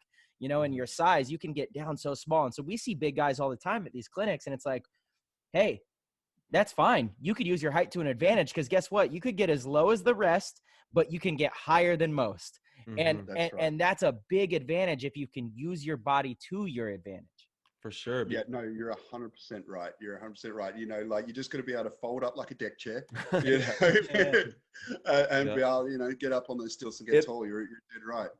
Also, it gives you a bigger range of motion. Like when I step into a bunker, I'm able to be on the right side of the bunker and then be on the left side of the bunker a lot quicker because I have a big range of motion. So I can sweep right across and be on that edge where I don't have to shuffle my feet.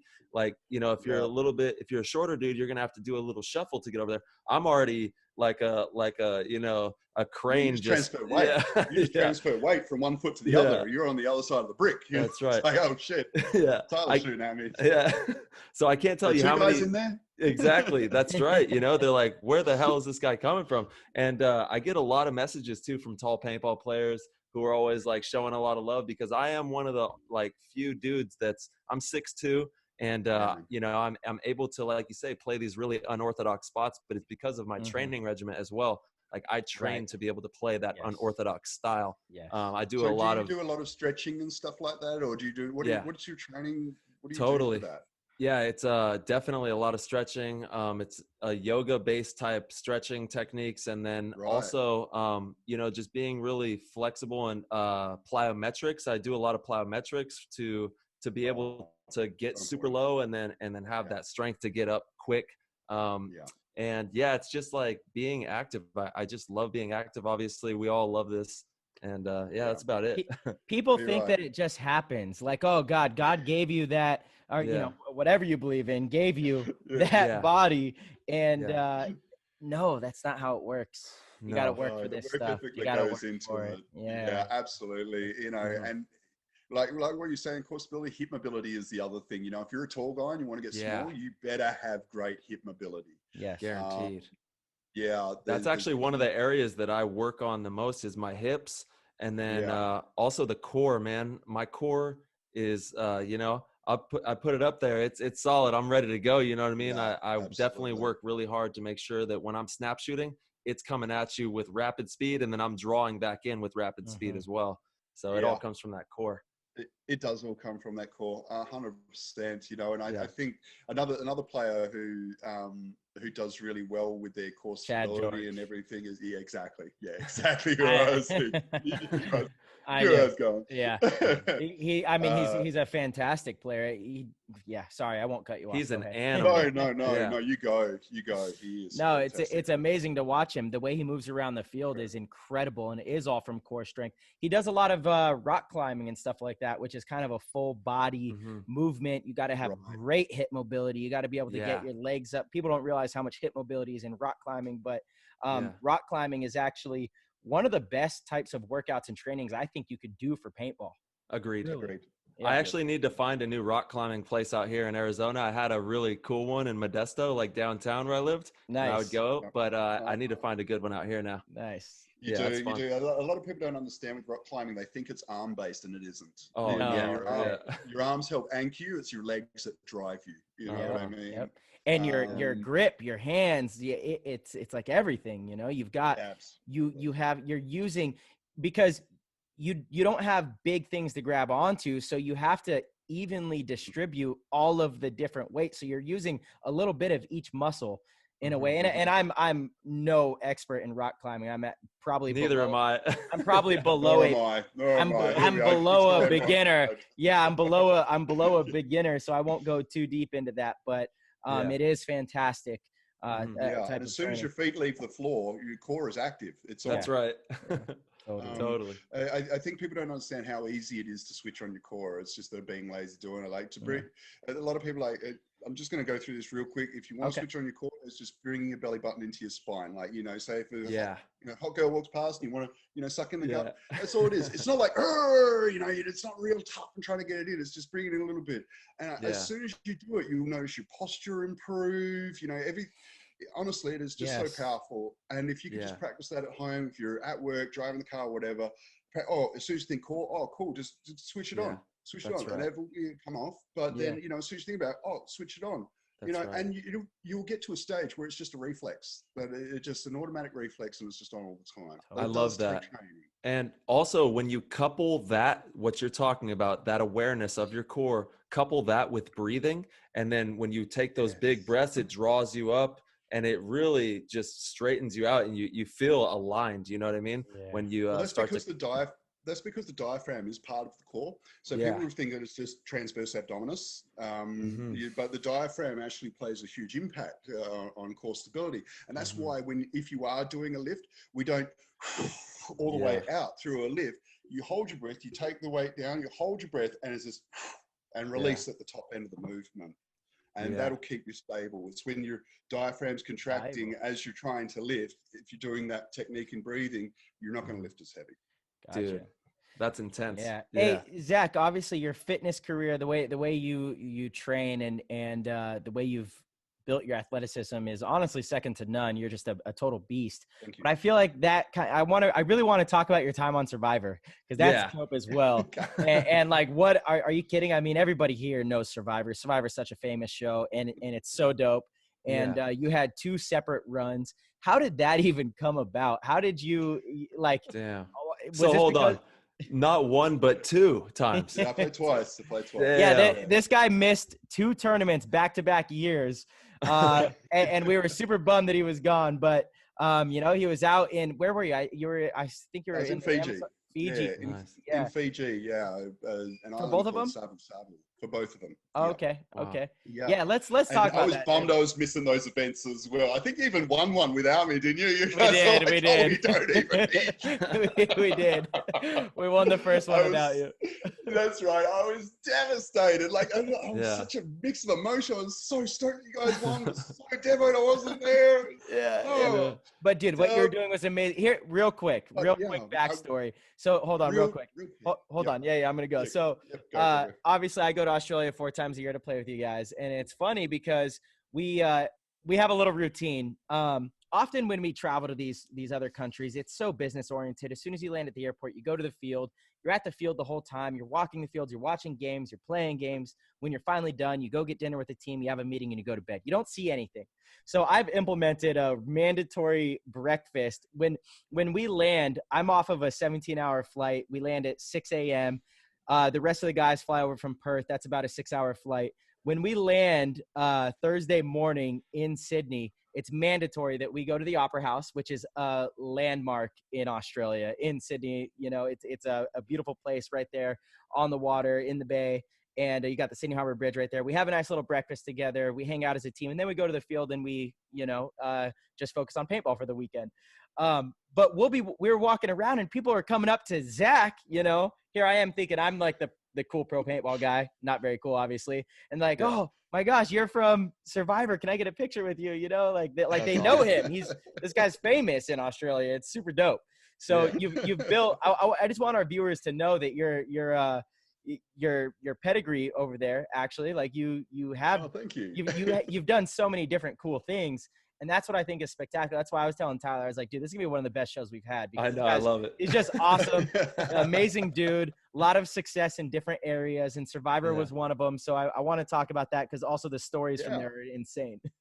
How did that come up? Look, I mean, I was a fan way before as a player, right? Yeah. And I loved Survivor, loved it. And anyway, then I just thought, look, one day I'm just gonna give it a crack. Let's just put an audition tape and see what happens. And if anyone is auditioning for Survivor or any kind of TV show or whatever, a reality TV show, I got a couple tips for you guys, all right? Because I do get asked this a lot, Okay. so I'm going to give you guys a couple of tips if you're going to do this. Is one, be fearless, right? You know, when you're putting in the application, if a lot of people are worried about what I say and what I do, don't forget about that. Yeah. Oh yeah, you did not worry about what you were saying. No, I didn't. We can go into this in a bit. Okay. All right. What did he say? If it sounds cringy or you think, it might offend someone, just say it. Just say it. Okay, maybe don't say it. Dude, we on the team Perth Crisis, we have a group chat, obviously, and it was just like constant clips of things Zach was saying on the show. Like, dude, you gotta be kidding me. And when you know Zach, he's like one of the nicest, sweetest, most amazing dudes ever. And it was just like, oh my goodness. It was great TV. It was a great joke. Exactly. And it was great TV. So That's right. That's what matters. It's good TV. That's man. what I was trying to do. So I was just trying to make some great TV. But yeah, and also when they do the tape for you, don't overproduce your tape. Okay. Yeah. Just talk to the camera. They want to see what it's going to be like with you in an interview. Just talk to the camera. Don't overproduce. That's a good point. Yeah. And honestly, they're probably the two biggest things. Just Interesting. say some random stuff. Yeah. And enjoy yourself. Yeah, Enjoy man. yourself. Yeah, give it your all. That's awesome, dude. Yeah, just give it your all and have fun with it. You know? Yeah. Don't hold your personality back in fear of how you're going to be judged. No. Okay, if you let go those kinds of things, because you got to understand, you put those fears on yourself. You know, those boundaries you create yourself in your own head. Mm-hmm. You know, remove all those. Just go for it. Dude, that's amazing. But yeah, so anyway, I applied for the show, and then they end up saying, yeah, we want you out there. And it was probably one of the most incredible experiences I've ever had. But it was also one of the toughest I've ever had. If you've ever watched Survivor, you're starving. Oh my God. You're cold. Like your first couple of nights out there, you got no shelter. You're in a t-shirt and shorts, and it's freezing out on the beach. Yeah. You got no fire. You haven't eaten days, and then you're super stressed as well because everyone's trying to eliminate you, stab you in the back and vote you out. So can you walk us through week one? Like, can you just take us through week one, and then I just want to know how this goes. Like what was it like when you arrived? So you arrived, we were lucky the second time I played that we won a challenge where we arrived where the shelter was already built and there was a fire already going. So I'm not going to use that as our example. That's nice. First time, we were stoked because when you got to build a shelter, like it's terrible, right? So you land on the beach and the first thing you do is try and get a fire started. Well, I've got my shoelaces off creating a fire bow, trying to get this fire lit. Well, I didn't really manage to get that happening. First night. Then we had these guys he's like, oh, yeah, I'm a builder. And, Robbie's like, oh, I'm a construction manager. The worst shelter I've ever seen on the history of Survivor was the one that I was living in.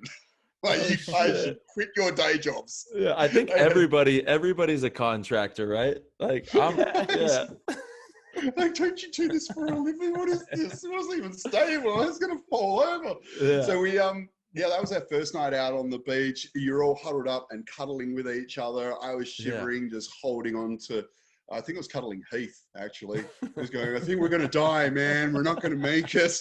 Dude, that's brutal. Yeah. So after day 5, then you get a clothing drop where you've got 5 other items. Okay. And so I had a HK hoodie, some track pants, stuff like that. So once all that sort of dropped down, it was a lot more comfortable. Heath didn't even bring any pants, man. He's like, I thought it was Fiji. I thought it was going to be hot. Oh no, my God. And you're out there, right? You were repping HK, right? You had to buy HK. Dude, mate, I had my HK. I was all HK'd up. I love that. So HK's been out on an island, man.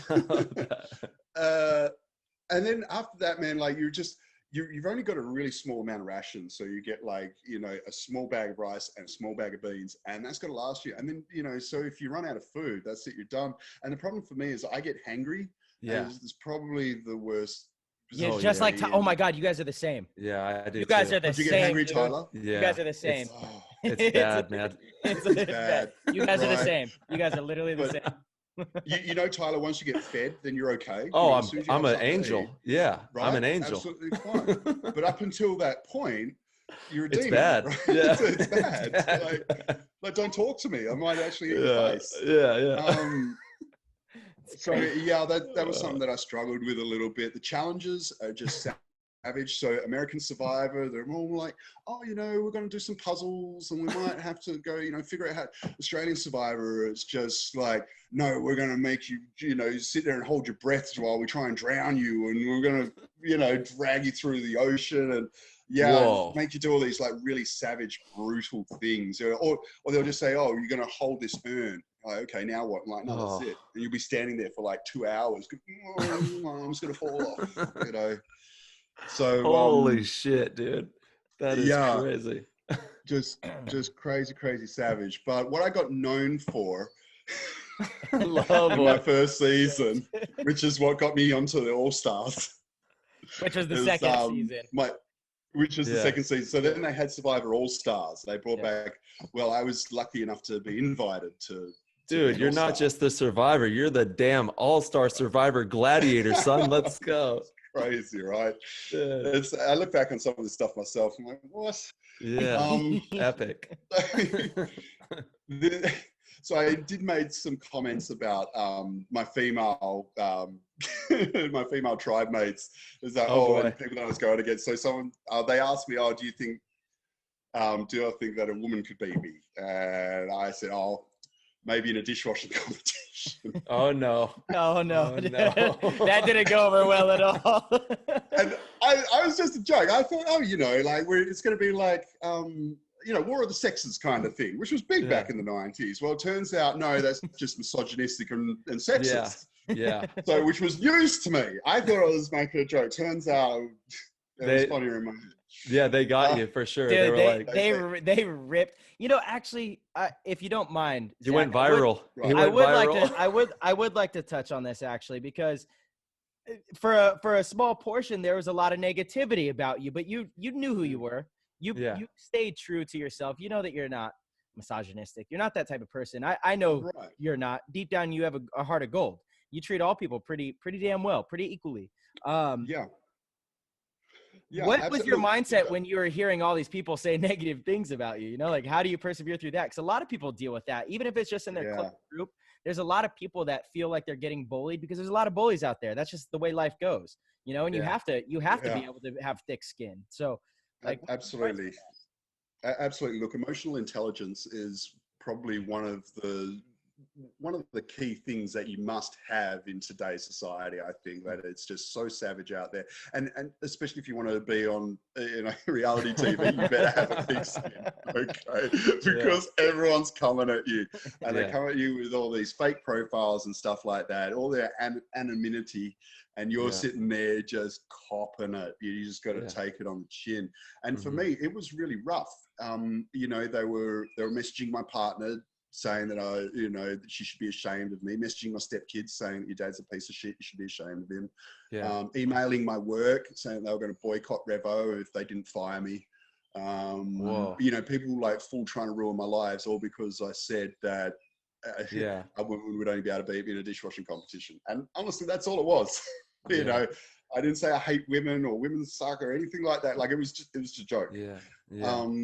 And because of that, I got absolutely just hammered on social media. I had to put it on private. And it was really tough. I got bullied really, really hard. People just telling me to kill myself and all this really hard shit. Yeah. Wow. That's crazy, dude. Crazy. Absolutely crazy. It's like it's a TV show. You don't even know me, man. Totally. You know what I mean? Like this. Yeah, that's man, imagine being like Hollywood or these crazy super famous people. It's like, whoa, man. Under a microscope, and it's not fair to treat somebody as if they live under a microscope, because the same people pointing fingers are not without blame either. It's just very easy to virtue signal these days and try to show, hey, I'm part of this team that thinks that that's bad, which is good. I mean, we don't want, because there is real discrimination and misogynist and stuff like that, and so of course we don't want that, but you have to rationalize as well. And you do need to call it out when you see it 100%, but I mean, like you said, you need to rationalize it. You need I mean, there are real Nazis out there. You can't just call everyone Nazis. You know what I mean? And I do really understand what you're saying, and I do really feel the same, that some of these people that they're coming from a place of virtue. They say how they're so tolerant of some of the most intolerant people of everyone else. And look, if you're tolerant of views you agree with, that doesn't make you tolerant. All right, you need to be able to accept. Maybe not understand, but at least accept there are other opinions and views. And while they might not be in line with yours, doesn't mean that they're exactly wrong or right. We actually always say that, me and Marcelo, we're like, this is Team Earth. You know what I mean? Like, we got to be, we got to be boosting each other. And it's obviously, you know, a low moment and maybe a slip up, or you're just having fun. And, you know, but dude, you definitely for sure got your lunch ate off that one. Totally. Dude, he got his lunch ate. It was kind of comical because we all know Zach, and so to see like in the team chat, it was just constant screenshots of different forums that like are calling for his head. Like, man, Zach, dude, honestly. You really did it, buddy. You really did it. You really. The feminists wanted me hard. Like they came at me really hard. Yep. Like, absolutely, they did. Absolutely. Hey, those ladies can do so much more. We just laughed it off though, didn't we, Marcelo? Like honestly, we didn't really think much about it. We just had a good laugh and we just tried to move on. And Marcelo, you're right. You know, and as well, Zach. You know, we know women. Without women, man, we ain't shit. We need these. Old man, yeah, we need these beautiful angels, and they support the whole community. And we gotta and that sport. You know, I love women in paintball. I love it. That's what I love about our sport is that women can play against men. And it's fine. It's fine. You know, they'll whoop your ass too. I know girls out there that will kick your ass. Yeah. The gun is the great equalizer, right? It really is. Yeah. So paintball is a game of decision, and women can absolutely crush it. Dude, that chick, Nicola from Europe that played on, oh my God, why am I blanking their name? The team in all camo. It's the team in all camo, right? They were a woods ball team that turned pro like 3 years ago. Oh my goodness, are you kidding me? How am I blanking their name? That's okay. In any case, everybody out there knows what team I'm talking about, I think. But she crushed it. I mean, she's really good. Not really good for a girl. She's a really good player. And every time we would match up against her, it's like, okay, be careful with your gunfights with her because she's nasty. You know, she's nasty. Yeah. And that's my dream, man. Yeah, I dream of having more. We do. And we have a great culture of women players here in the U.S. that are building. The women's Team USA squad is fantastic. They're absolutely crushing it. More and more. I think Europe kind of led the way with women in paintball, and then U.S. is kind of second behind. It doesn't seem like there's any women paintball players in Australia. It's a very, very small amount of women players in Australia, but it is slowly growing. You know, and it normally starts with the partners of the players starting to take an interest in their pastime, and that's kind of where it all stems from. And we're starting to see a little bit more of an influx of it in recent, say just in the last year or two. But I think what helps also is when you get some female international players come over and kind of be that role model, that first person stepping forward. That'd be amazing. And so we've been getting a couple come over, you know, like Jess came over and stuff like that. Marcelo knows Jess.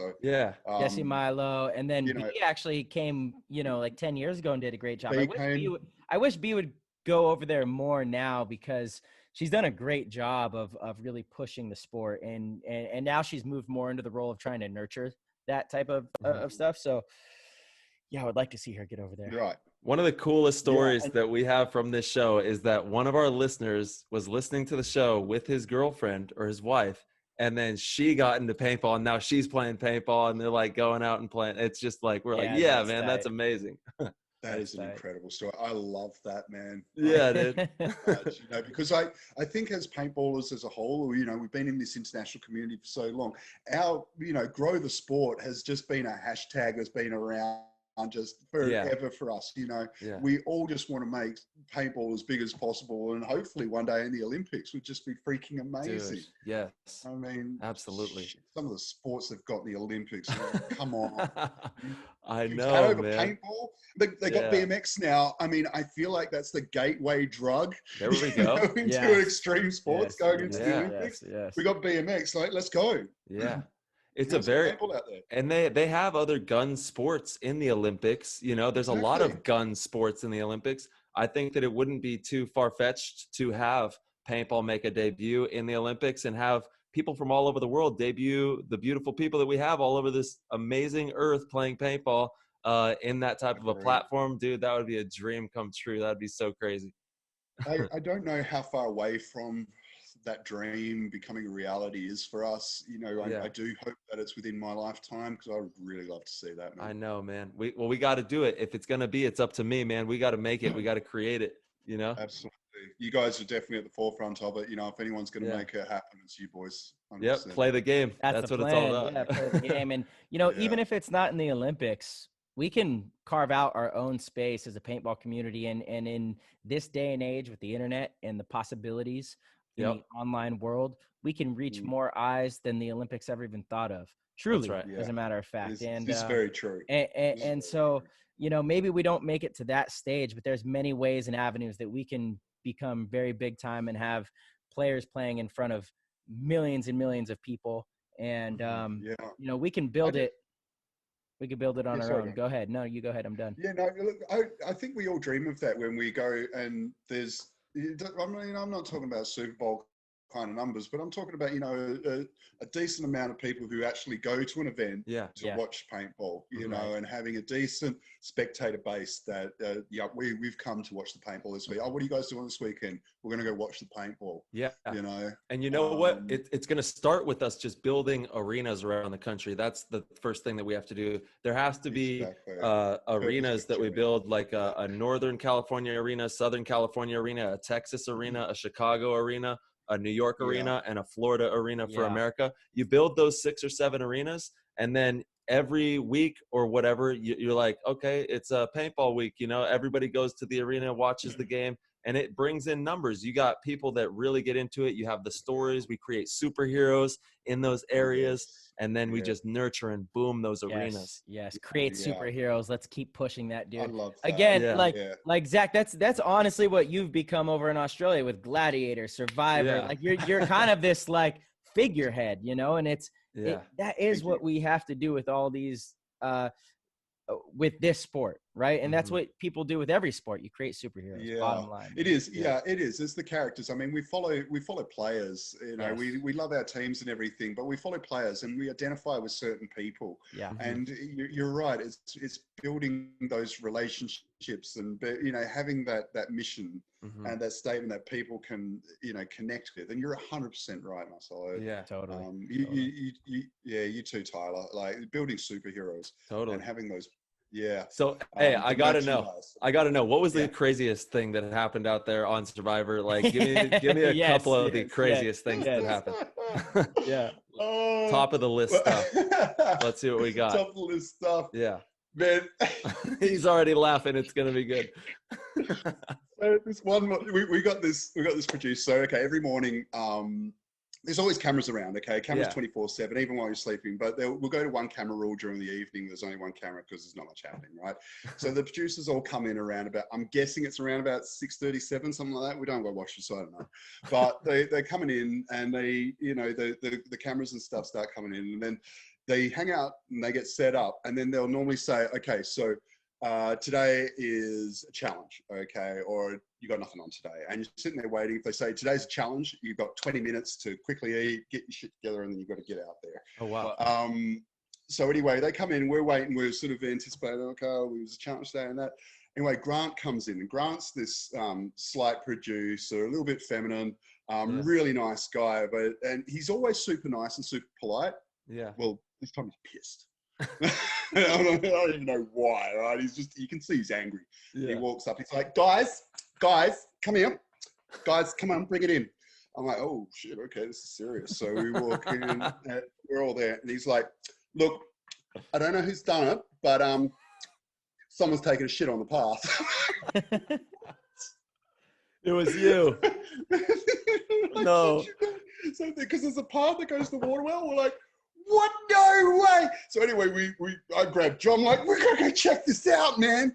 We're going running down this path, 100 miles an hour. And there, no joke, there is human-sized turd right in the middle. Oh, no. Please tell me it wasn't you, dude. Definitely wasn't me. But it did strike up almost like a game of Cluedo of shit. Yeah. So like, that's hilarious. Where is this? You know, it was Colonel Custard. That's awful. Candlestick. Come on. That's not a good tribe mate. Whoever did that. not a good Try choice, that. mate. You There should have was a- voted them off right away. Yeah. We haven't had corn in weeks. How's there corn in this?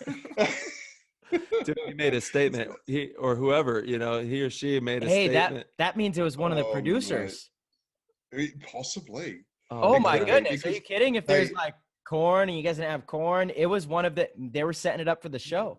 They possibly could Wow. have been, because they did. We were saying it must have been a big dog. Yeah, Oh, 'cause it yeah. was, That ate Could've been a corn? big Yeah, you dog. just had a big piece of corn on the cob.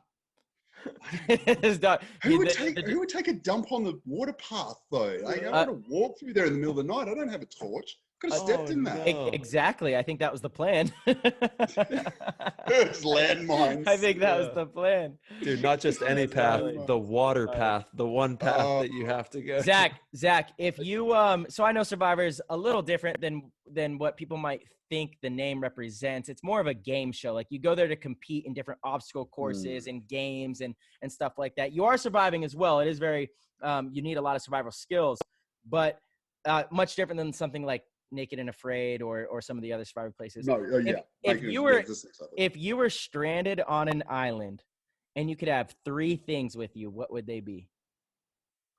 Ooh, definitely a knife, like something like a big knife, Like a machete.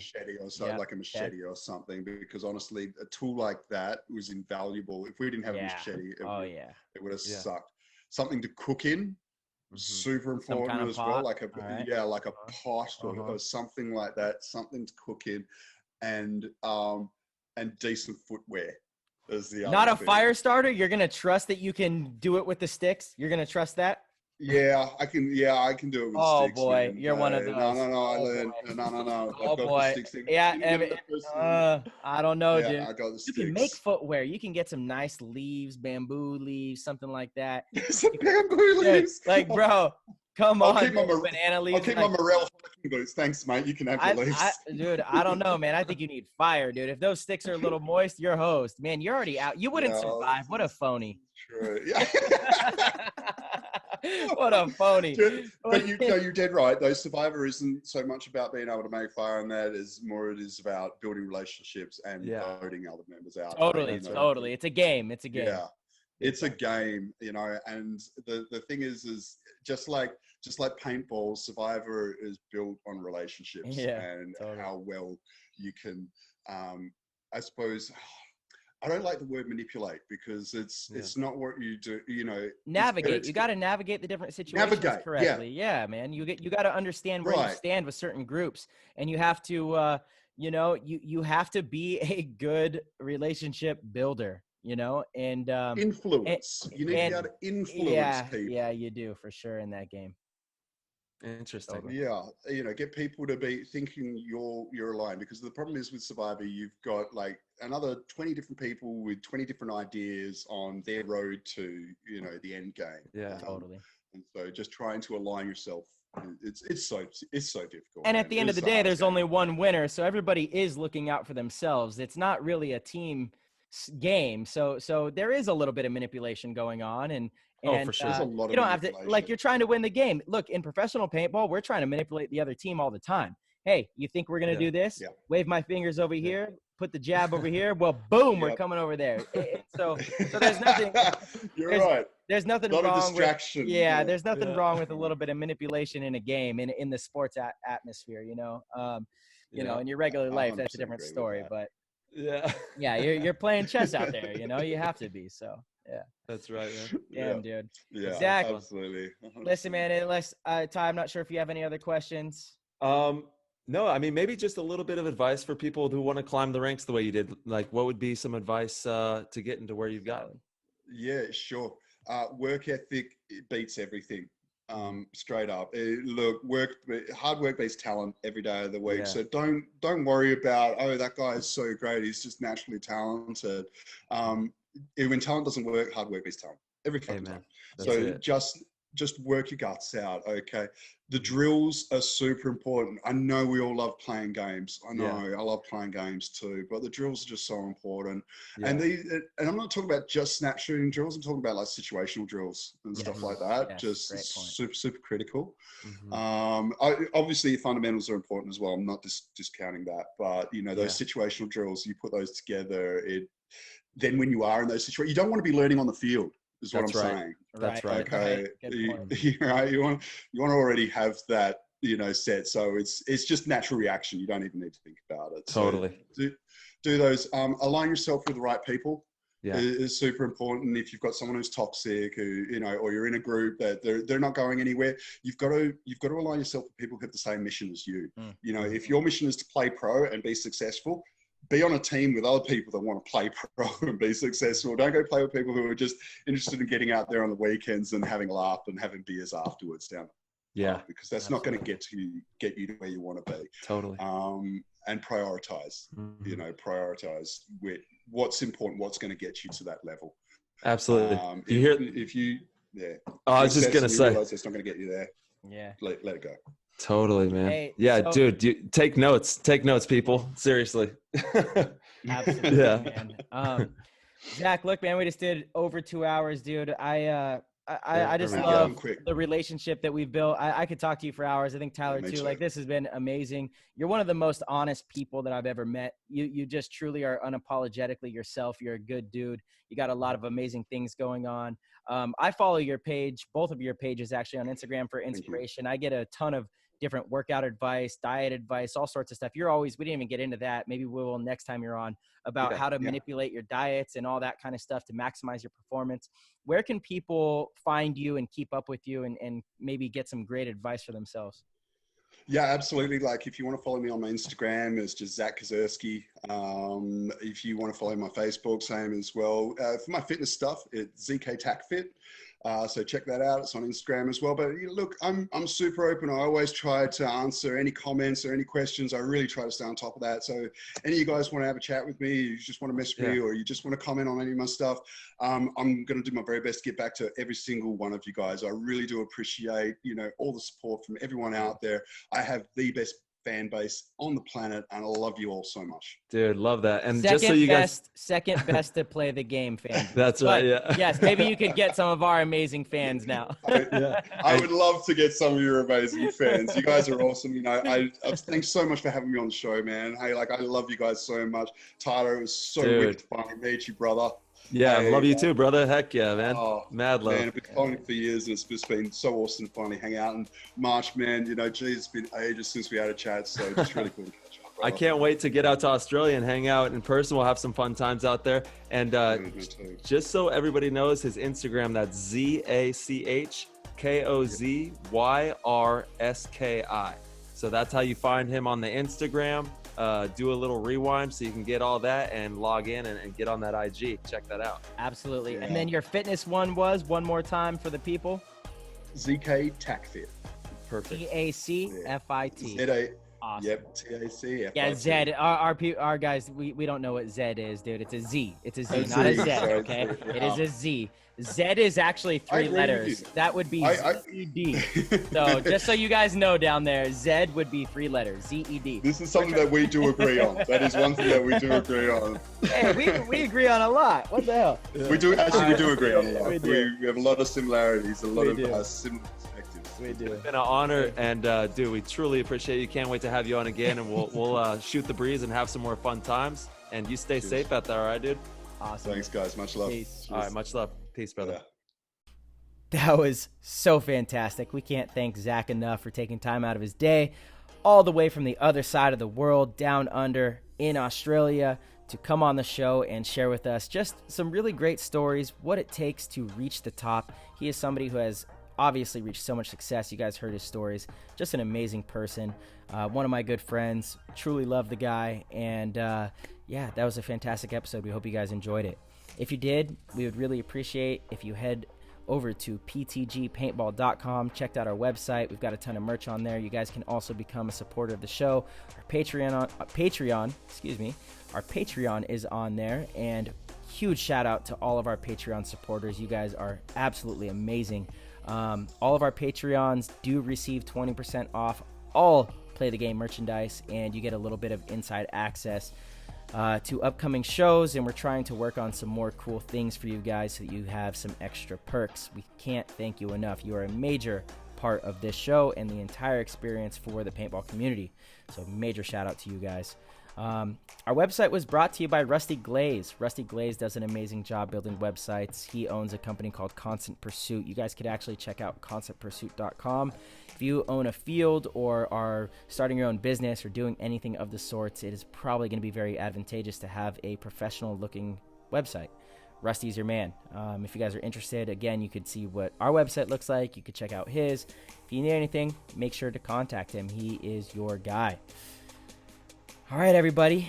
That was another good one in the books, and Tyler and I had a ton of fun. We hope you guys enjoyed this one, and as always, we'll see you very, very, very, very, very soon.